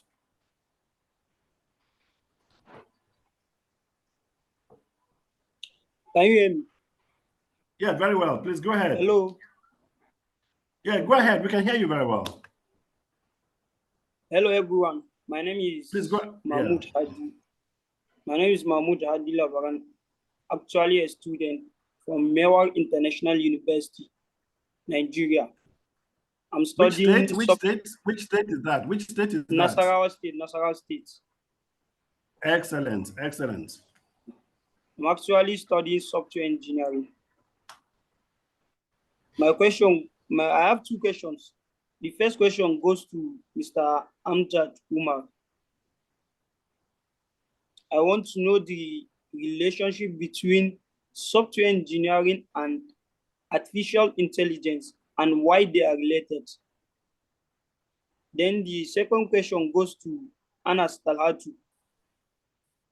I don't know whether he's a presenter or is a participant like us. I want to know how he started his career on AI. So okay. Do we have the other participants? Anas, is he still in the house? Yes, sir. Okay, please. Okay, first let's take have Professor Amjad take the first part. Okay. Okay. Thank you very much for that question. In fact, AI is used in software engineering an awful lot. If you have taken any courses in software engineering, I mean, you have compilers and you write programs, and the programs automatically detect the errors, and you correct them, and you keep on running them. So there is some intelligence, by the way, that is embedded in the compilers, for example. The other thing is that databases are the main source of knowledge. As I mentioned, this idea of KDAL, knowledge, detection, adjustment, and learning, all of the tools that you use currently in software engineering, they have certain element of AI in it. And at a broader range, in fact, you can use AI in building intelligent systems. In fact, that's how most of the systems are now being developed. I mean, nobody is really inventing anything new. I mean, they're using traditional methods to generate machine learning algorithms. And in many cases, the machine learning algorithms nowadays, they are using statistical techniques that have been employed for a number of years for curve fitting and things of that nature. So the idea is that, first of all, please pay attention to the knowledge element. Whatever you are doing, if you want to do it intelligently, first of all, try to gain knowledge of that topic area. Number two is be aware of it and use your knowledge to detect certain opportunities or any problems that you may have. And number three, when you do discover those problems and opportunities, do something about them, take action. that the adjustment part, and then learn from it so that you can do it better next time. So these are principles. These are not tools or software tools or hardware tools. These are principles that you can use as a software engineer, or a mechanical engineer, as a chemical engineer, civil engineers. Civil engineers use these principles an awful lot. So that's why these are known as smart practitioners, doctors. They know a lot. They use that knowledge to detect what's wrong. They can. My doctor is very good. He can just look at a patient and kind of detect that there's something not right. And based on that, he adjusts the medication, and then he keeps on learning.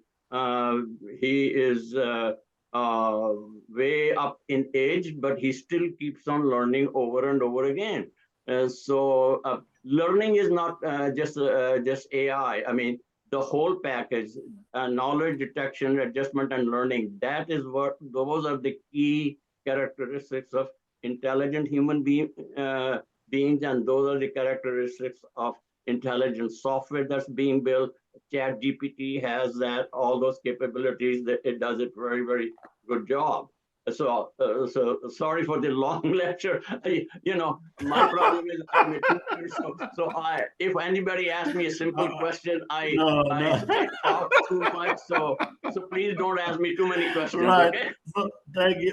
All right. That's okay. That's okay. Thank you. That's great. That's great. Please, in the house, I had once wanted to speak with Nelson Daramola. You were away. I'll come back to you. Let me just mention the few ambassadors I can see in the house. I can see Tasio Kwaplong. Tasio Kwaplong should be representing the Honorable former Senior Special Assistant to the Executive Governor of Nasarawa State. So we would like to take your message. And then, of course, the former Executive Senior Special Advisor to the former Governor of Kano State, Engineer Mustafa Ibrahim, also were those that are actually also confirmed to be here. But I'm sure about this time, many of them are running around political issues and political whatever. And that's why we're trying to see how we can disrupt political movements so that it doesn't stop what we are planning and thinking about with artificial transformation across the country. Let politics go and we can do our bits. Then I also see Mr. Eru Nathaniel, one of the major ecosystem players from Benue State, is in the house. Please, what we just give now is like a goodwill message. And if you have a question, you can also part that in the course of your goodwill message. And then I can also recognize Sonu Kumar, Sonu Kumar from India. I will also want to hear from the participant from India, quite a lot of other ones I may not identify. I can see Ravindra Badwaj. I can see Dr. Tapas Kumar. I'm sorry, I am also a regular in India. I don't miss NASCOM Leadership Forum in Mumbai. That takes me to India almost every other year. And that's why I'm familiar with the area. So I can tell you how and where you are for any one of you. So I'll come back to you. Please let me just hear Mr. Nelson Daramola. Unmute yourself, Mr. Nelson Daramola. You have, my take for you is that we have had perhaps a lot about talent nations, Harrisburg University in Dubai. We had about security for artificial intelligence. We also look at the security aspect of it when having to see how we begin to look at what is actually within our algorithms. What's your take on this? You, as a certified and chartered stockbroker in Africa, how do you see this and how does this impact your market? Don't forget that you all have minimum operating standards and you have these agreements with the exchange and that you have to conform with, that your house have to operate with. So in the ambits of a stockbroker, how do you see all of this? Thank you very much. Thank you very much.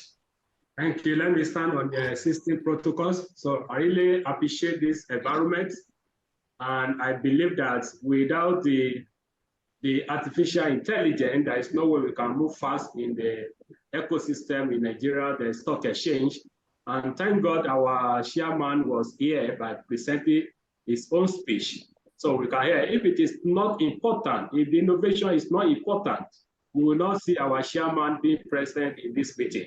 So it is very important for every one of us in the ecosystem to make use of the artificial intelligence and the cyber security. Is very, very important for us. And as for us here in Nigeria, in Africa as large, we are here to promote this project and make sure that it gets to every individual of value to make use of it. So thank you very much.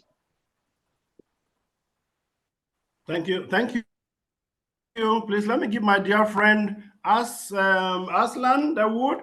Let me hear from you, my co-host for today, and partners on a lot of things. Aslan, what's your word? What's your take? And I know you do this Harrisburg at University from Pakistan. So you can show us the way. Aslan.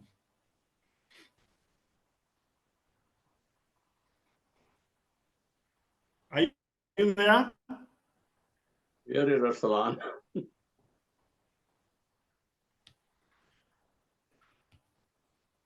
Okay. By the way, I just sent please permit me to take a chat message. Yeah, I'm sure he'll join us. Yeah, let me just I get to hear from Mr. Sonu Kumar from India. Sonu Kumar from India, are you there?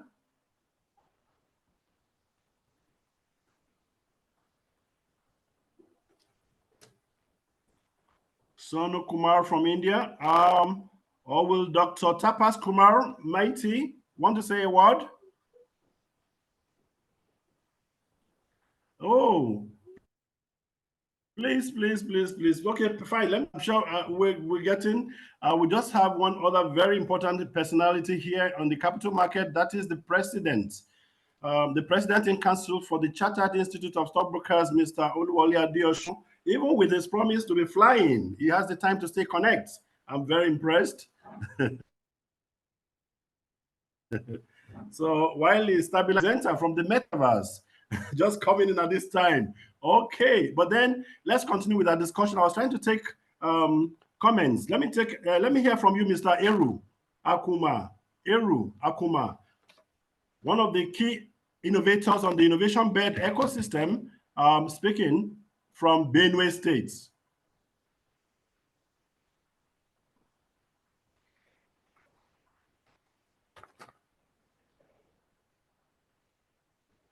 Mr. Eru Akuma Nathaniel, you can unmute. We are not. I'll move to the representative of the Honorable former, that's the Director General of the IT Institution for Nasarawa State Government and former Special Assistant to the Governor of Nasarawa State, being present here, Mr. Tasiu Kwaplong. Mr. Tasiu Kwaplong, please unmute. Let's hear you. And please, at the moment, let me welcome my president at the Chartered Institute of Stockbrokers, Mr. Wole Adeosun, sir. He was to fly, and I'm sure perhaps he's still in flight, and I'm wondering how you're able to make it here, sir. How did you, sir? Oh, very fine. Good afternoon, members. Thank you. I'm so honored. Please, let's just get your word. I'm so honored. In the house, in the house, I still have professors from Harrisburg University of the US, Dr. Professor Amjad. We have Douglas from the Harrisburg University, this new campus just opening up in Dubai, also in the house, Mr. Douglas Firestone. And in the house, we still have Tatiana, the lady lawyer from Spain. And she's actually speaking, she's spoken with us at length on the legal issues with artificial intelligence implementation. And she really spoke about the biases that we can possibly begin to suspect. And see, we being the brokers, our stockbrokers and all of that, some of these threats, should we be afraid? Why are we afraid? We are just afraid because we are not chasing the right things. And we are just afraid of the unknown. And that unknown has to be debunked, managed, and of course, translated and managed by policies that should make us take AI as an opportunity and not as a disadvantage. Please permit me to just listen to Mr. Adeosun. He's the president, Chartered Institute of Stockbrokers in Nigeria. And earlier in the day, we had the president of the Nigerian Stock Exchange, NGX Group.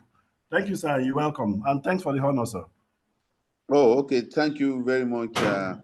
Gives me great pleasure to engage with you on the Artificial Intelligence and Cybersecurity Career Transformation Summit 2023.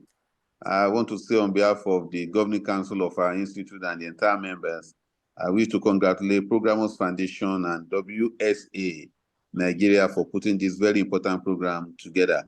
There is a strong nexus between artificial intelligence, cybersecurity, and business of securities and investment professionals. By way of introduction, as Chartered Institute of Stockbrokers, we produce the professionals that engage in the securities and investment business. And there is a significant nexus between technology and capital markets, which has been established in this modern age, back from what we used to do, the open cry that we used to have before, many years ago. Over the past 20, 25 years, we have graduated significantly into using technology in all of the areas of our operations. There is no area that is just manual. Everything is IT-based. And we appreciate the role of artificial intelligence as it is coming. And we intend, we are just imagining how it's going to fully manifest in our own area of operations. In this modern age, the operation of securities and investment business, as well as the act of investment in itself, they are highly dependent on information technology and its agents. On this strong belief, I just want to say congratulations on this wonderful effort that you are making. We are all going to be beneficiaries of the outcome of this summit. Thank you so much, Mr. Amos Emmanuel, and all the participants for all that you thank you.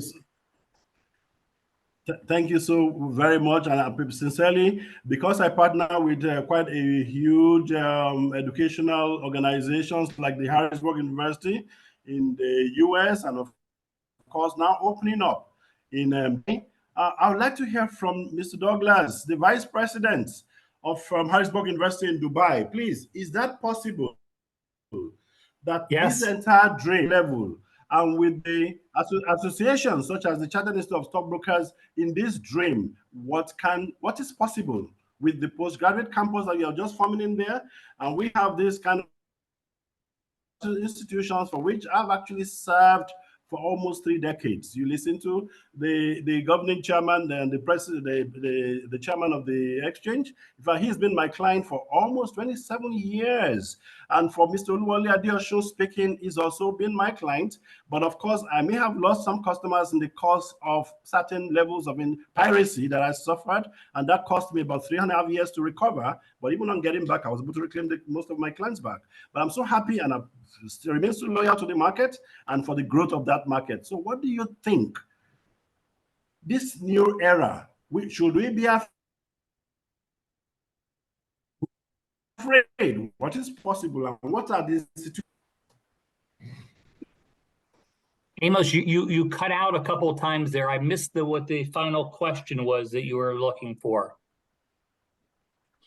Okay, great. I wanted to know, what is it that Harrisburg University can be done at executive level for practitioners of the Nigerian capital market and perhaps the African capital markets, and for which, frankly, Nigeria has been the most dynamic, because I also operate in Ghana and the rest of other countries, and I know what it is about having to track relevance and how busy some of these environments have been. What is it institutionally that Harrisburg University, US campus, but now with the Dubai campus can do at executive level with practitioners in this sector? Yeah, I'm gonna let Dr. Umar answer this question if he can, because we don't have a specific degree program yet in that area, but that crosses all our lines of studies. So, Dr. Umar, can you help with this answer?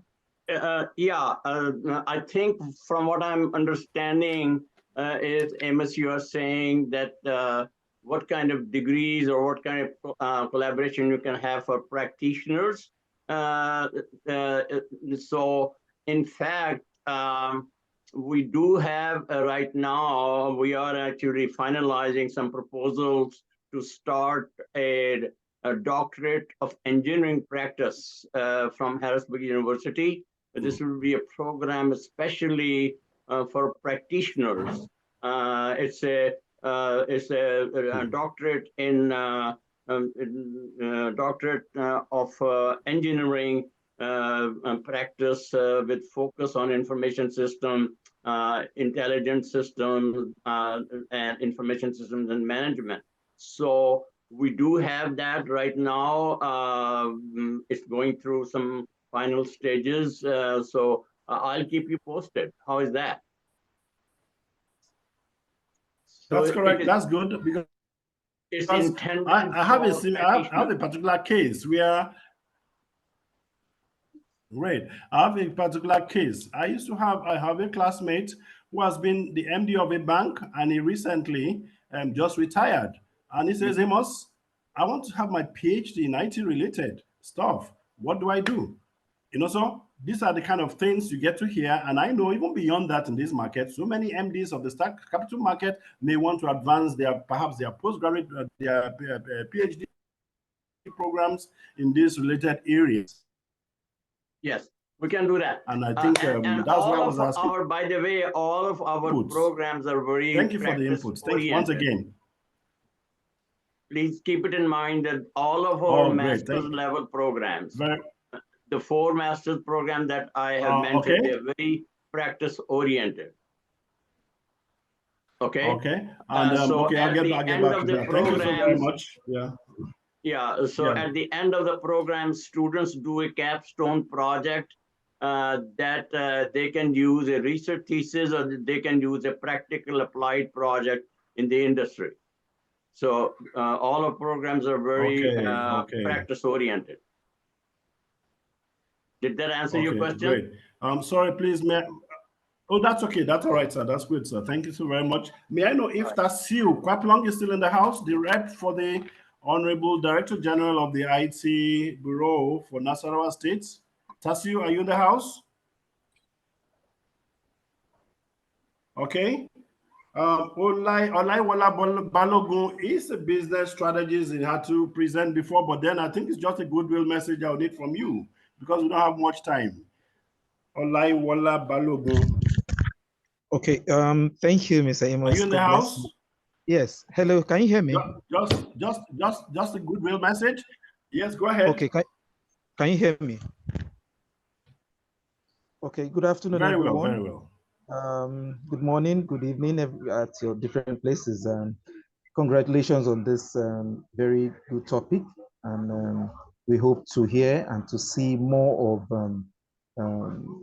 the usefulness in our society at large. Be that as it may, we want to appreciate everyone from different countries, states, participants, and everyone that has contributed to this summit. This is a great one, and I must just appreciate you. Thank you. We look forward to seeing the impact in the financial sector, especially in the lending industry. But be that as it may, thank you and congratulations in advance for the outcome. Thank you. Thank you. Thank you. Thank you so very much. May I have the representative from Nasarawa State? May I have the representative from Nasarawa State in the house? Okay. Eru Nathaniel, your handle is still on. Are you there? Eru Nathaniel, Benue State. All right. Good afternoon from Nigeria. It is afternoon here. Thank you very much, Mr. Amos, for the opportunity to speak in this forum. I am highly elated, very happy because I shared this link with my students, and I am very happy to hear one of them speak to us. The young man that said he spoke from Department of Software Engineering, Mewa International University, Nigeria, is my bosom student. A student from my department, I'm head of department, and I'm impressed. Mr. Amos, I must confess that you are really driving the IT ecosystem in the country. In Benue State, we have a lot of innovative ideas, and we are trying to push even our ideas to the government. We have an IT development document that is, we are working on. As I speak with you, Simon, and the IT ecosystem, I want to tell you that we are pushed to the level that this afternoon, Benue State Governor, the executive governor of Benue State, just inaugurated a commissioner and created a new ministry for ICT and digital economy. It is a push in this direction. And I know this kind of programs we are holding, we are going to be part of it from this area. And I believe that AI, machine learning, and every other area of IT will benefit from me in a great grand style. Thank you very much. We are glad to be part of it. I will always be there. Thank you. To part of the program. Thank you very much. Thank you so very much, Mr. Eru Nathaniel, Innovationbed, Benue State. Any other state Innovationbed that wishes to get a question asked? Okay, I can see Usman Abubakar Rabiu. What's your question or your comment? Usman Abubakar Rabiu, on mute. Drop your hand. Yes, Mr. Amos, can you hear me? Yeah, very well, very well, very well. So, good evening. How is the work and the presentation? That was very, very nice. And then more also, I'm taking from. Do I know? Sorry. Okay. Do I know the Rabiu? Yes, I'm Abubakar Usman Rabiu, calling from Bauchi State, and then I attended Federal Polytechnic Bauchi, where I studied banking and finance as a discipline. Yeah, and then my comment, seriously, such is a great presentation. Let me ask you. Let me ask you. Are you in the AI group already? Yes. Do you belong to any of the groups of Bauchi states? Okay, no problem. That's all right. Please go ahead. Yes, and then I want to say that this is my second time that I'm attending such kind of workshop. If you can remember, there was a workshop in the 11th to 12th August of 2021, National Campus Tech Talent Workshop. I also attend that seriously, and I benefit from it. And then more also Thank today, you. Do you it know, was a great sorry, you just opportunity to join mentioned this. something. Yeah. That was what you mentioned right now was actually the database we have for today was actually made possible by the former governor of Zamfara State. Zamfara, yes. He Even that actually one, called me 2 days before Zamfara that State. event. Yeah. Seriously. So he actually called me 2 days before the event, and he wrote a public message to the entire higher institution in Zamfara State for them to stop school and everybody should go online for my events. And that's why in Zamfara State alone, we registered more than 1,000 students. Zamfara State alone. Such is that a was a great good memory. movement. Thank you so very much. Yeah, and we such hope is to a do great more from there movement. going forward. Thank you very much. We are very, very, very impressive with So such let me kind get, of program. I hope you can keep it up. Thank you. Thank you. Very well, Abba. Please let me go back to Nasarawa State. Tasiu, what do you have for us from His Excellency? Tasiu? Yes, can you hear me? Yes. Very well, very well. Hello, can you hear me? Okay. Sorry, I Yes, we can hear you, Tasiu. Yes, all right. So I got the message from your Honorable Saruna. Yeah, great. Yes, okay. Yes. He won't be able to join us due to his very busy schedule. But he asked that I extend his regards, and also one that state is really willing to collaborate with any agency that wants to bring development to states. Yes, and he asked that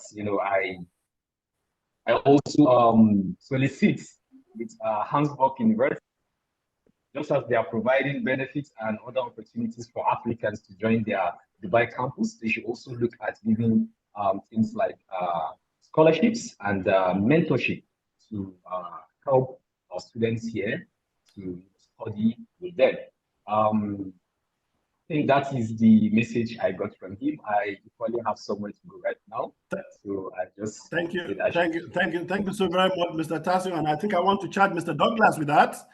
I want to chat Mr. Douglas with that response. Is he still in the house, Mr. Douglas? Yep.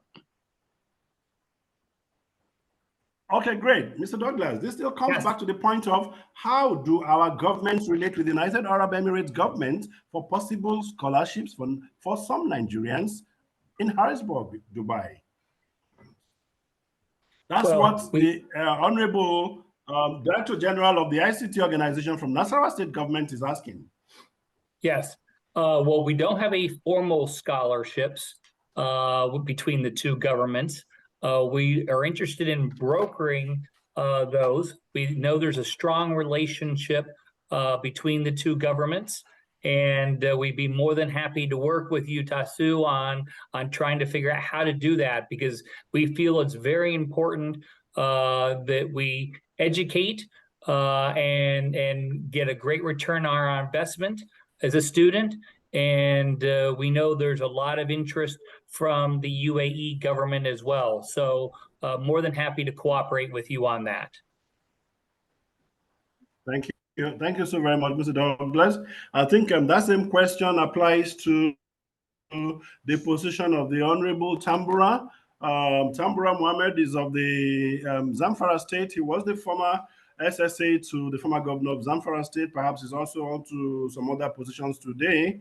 And the former SSA to the former governor of Kwara State, Ganduje, he was supposed to be here, but I'm happy he's watching one of his people and his boy that I just presented today in the clone of Musa Muajid, the brilliant first-class material from Kano State Innovationbed. Muajid, you want to say something?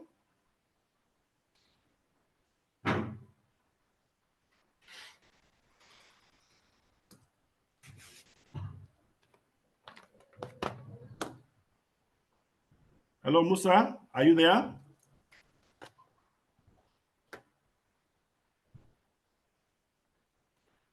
Okay, I guess Musa may have moved. Okay, Frank, go ahead. Do you want to make some final comments? I would just like to thank everybody for coming. This has been an amazing, thank you to Amjad Kumar, Doug Firestone, and everybody else that has been here. It's really a pleasure meeting you, and I look forward to meeting you in any future meetings or webinars that we will be holding. Thank you very much all. Same here. Thanks a lot. Let me apologize on behalf of my personal friend. Yeah, let me apologize on behalf of my personal friend that was also to be here. Alhaji Yusuf Umadibo, the MD of Tido Securities. I'm sure he's doing some work to raise this young man is raising about ₦1 billion for his startup. And that fund that was supposed to be here, and the ecosystem is growing by this kind of funds. Thank you. Right, so do I get some more questions? Any final questions so we can get, is Aslan there now to help me with some final words? Aslan. Salam, are you back? I don't know what happened. What have you done? Aslan, are you back? Amos? Oh, I don't know. Sincerely, I don't know. He got begging me, he wants to be part of this when he saw you that you're on this program. I said, wow. Okay. Maybe he might have phased out somewhere, but that's all right. Is there any more person that has a comment? Otherwise, we'll give it a closure. I want to say, perhaps, Professor Amjad, please just give us a final closure, and I'll get Mr. Nelson Daramola to do the final bits. Oh, I can sense. I sense my daughter here. Oluwakemi will give me the final. I'll see hear from me before she goes. Okay, Dr. Amjad, please just give us a closure. Okay. Do you want me to say anything, Amos? Okay. Yeah. Okay. I mean, I really enjoyed this session. Final word, sir. I've always wanted you to rate me. How have I fared? How has the program gone? That's what I'm saying is that thank you very much, Amos, for organizing this program. I really have enjoyed the discussion. We have several ideas now. One of the ideas is that possibly we could do a professional training seminar from Dubai, HU at Dubai, Doug, that would be focused on especially Nigeria. All the people that we have talked to, we could, you don't need to get a degree. We can offer certificates in artificial intelligence and things of that nature for professional development. So we have several ideas, Doug, that we can pursue. The interest is amazing. It's very, very encouraging. So my hats off to you, Emmanuel, Amos, for all the work. And as you know and remember, that I've done a few of these seminars in Nigeria, and they worked very well. They were very, I'm very happy with that experience also. So I'm always available to help. And Doug and I will come up with some programs and that we'll get back with you that we can offer through the Harrisburg University in the future that can answer many questions. We can actually help train many professionals also in addition to the students. So we will do our best to make sure that there is a that we meet the demand. There apparently is a hunger for knowledge and experience. So it will be great to work together. Thank you very much. Thank you. Thank you so very much. Thanks for that final words. Let me hear from my friend from India, Rajiv. And let me say that Rajiv is a Nigerian, so he can actually explain to us how you've been a Nigerian. Rajiv Jain is actually a Nigerian. Please speak to us how you are a Nigerian. Good for calling me Nigerian. That was way back in 1983. I was in Nigeria for about 2 months. And I just want to thank Emmanuel for this particular one, because I think only because of him, I found my childhood friend of Nigeria, who is a leading corporate in Zamfara state. So thank you, Emmanuel, once again for the same. Right. So I found a friend because of him only. Thank you so very much for the great job. I follow your strides, and I'm so happy for the connection with Osama Manza. Osama Manza happened to do what I do for Nigeria. He does that for India so well, and is the founder of the Digital Empowerment Foundation in India. And that is one human being in India that has actually given a lot of that has actually made the internet to have sense or become a lot more very resourceful to people that would have been declared neglected in the Indian society. But I'm sure you and I know Osama does so much for the Indian citizens with the power of internet. Thank you so much once again for honoring me today. And the final words again. Okay, let me hear from my daughter. Where is she? Oluwakemi Balogun. She's a chartered accountant, ACCA, but I've always warned that with ACCA, you must be on your toes today because accounting is all together. The husband spoke the other time. That's my son-in-law there, and this is my daughter here. Where is she? Oluwakemi, are you there? Yeah, hello, I'm here. Good evening, everyone. I'm sure if you've been here for some time, give us a closure. Yes, it's such an educative program. And I want to say thank you to everyone, all the speakers. It's an amazing webinar. So it gave me an opportunity as a person to have more understanding on AI. I just want to say thank you. Thank you for this amazing program. And thank you to all the speakers. Thank you so much. Thanks a lot. Great. Thanks a lot. We have seen Moses. Moses has been busy today. He was supposed to join me on Anchor, but he has some other stuff that is engaging him. And who else wants to give us a rounding? Otherwise, I talked to Mr. Nelson Daramola to give me, that is actually my business partner going forward on a lot of things. because he's got a lot of skill. Besides, he's available for what we need to do together, and looking great. Mr. Nelson Daramola, could you help us give a final closure and help me thank so much all the members of the Harrisburg University, the Innovationbed community, the capital market community that has been here. I thank them so much. Please help me do the roundup, the wrap up. Thank you, sir. Goodbye. Goodbye, Amos. Thank you, Amos. Nelson, Thank you. Nelson Daramola, please, could you? Yeah, Mr. Nelson. Okay. All right. But I think that is about the general thank you stuff very much. that we'll be able Just to appreciate everyone that make it to this event this afternoon. So I want to thank everyone for your time, from the university level, the chartered stockbroking firm, the Nigeria Stock Exchange, wherever you have been joining us from. We want to say a big thank you to every one of you for your time. And we hope to see you better, to do a lot of business and have a very productive in our endeavor. Thank you very much for coming. Thank you very much. Thank you. Thank you, Nelson. So I appreciate it. Thank you. This session we had, we're so happy today. Thank you very, very, very much. Thanks and goodbye.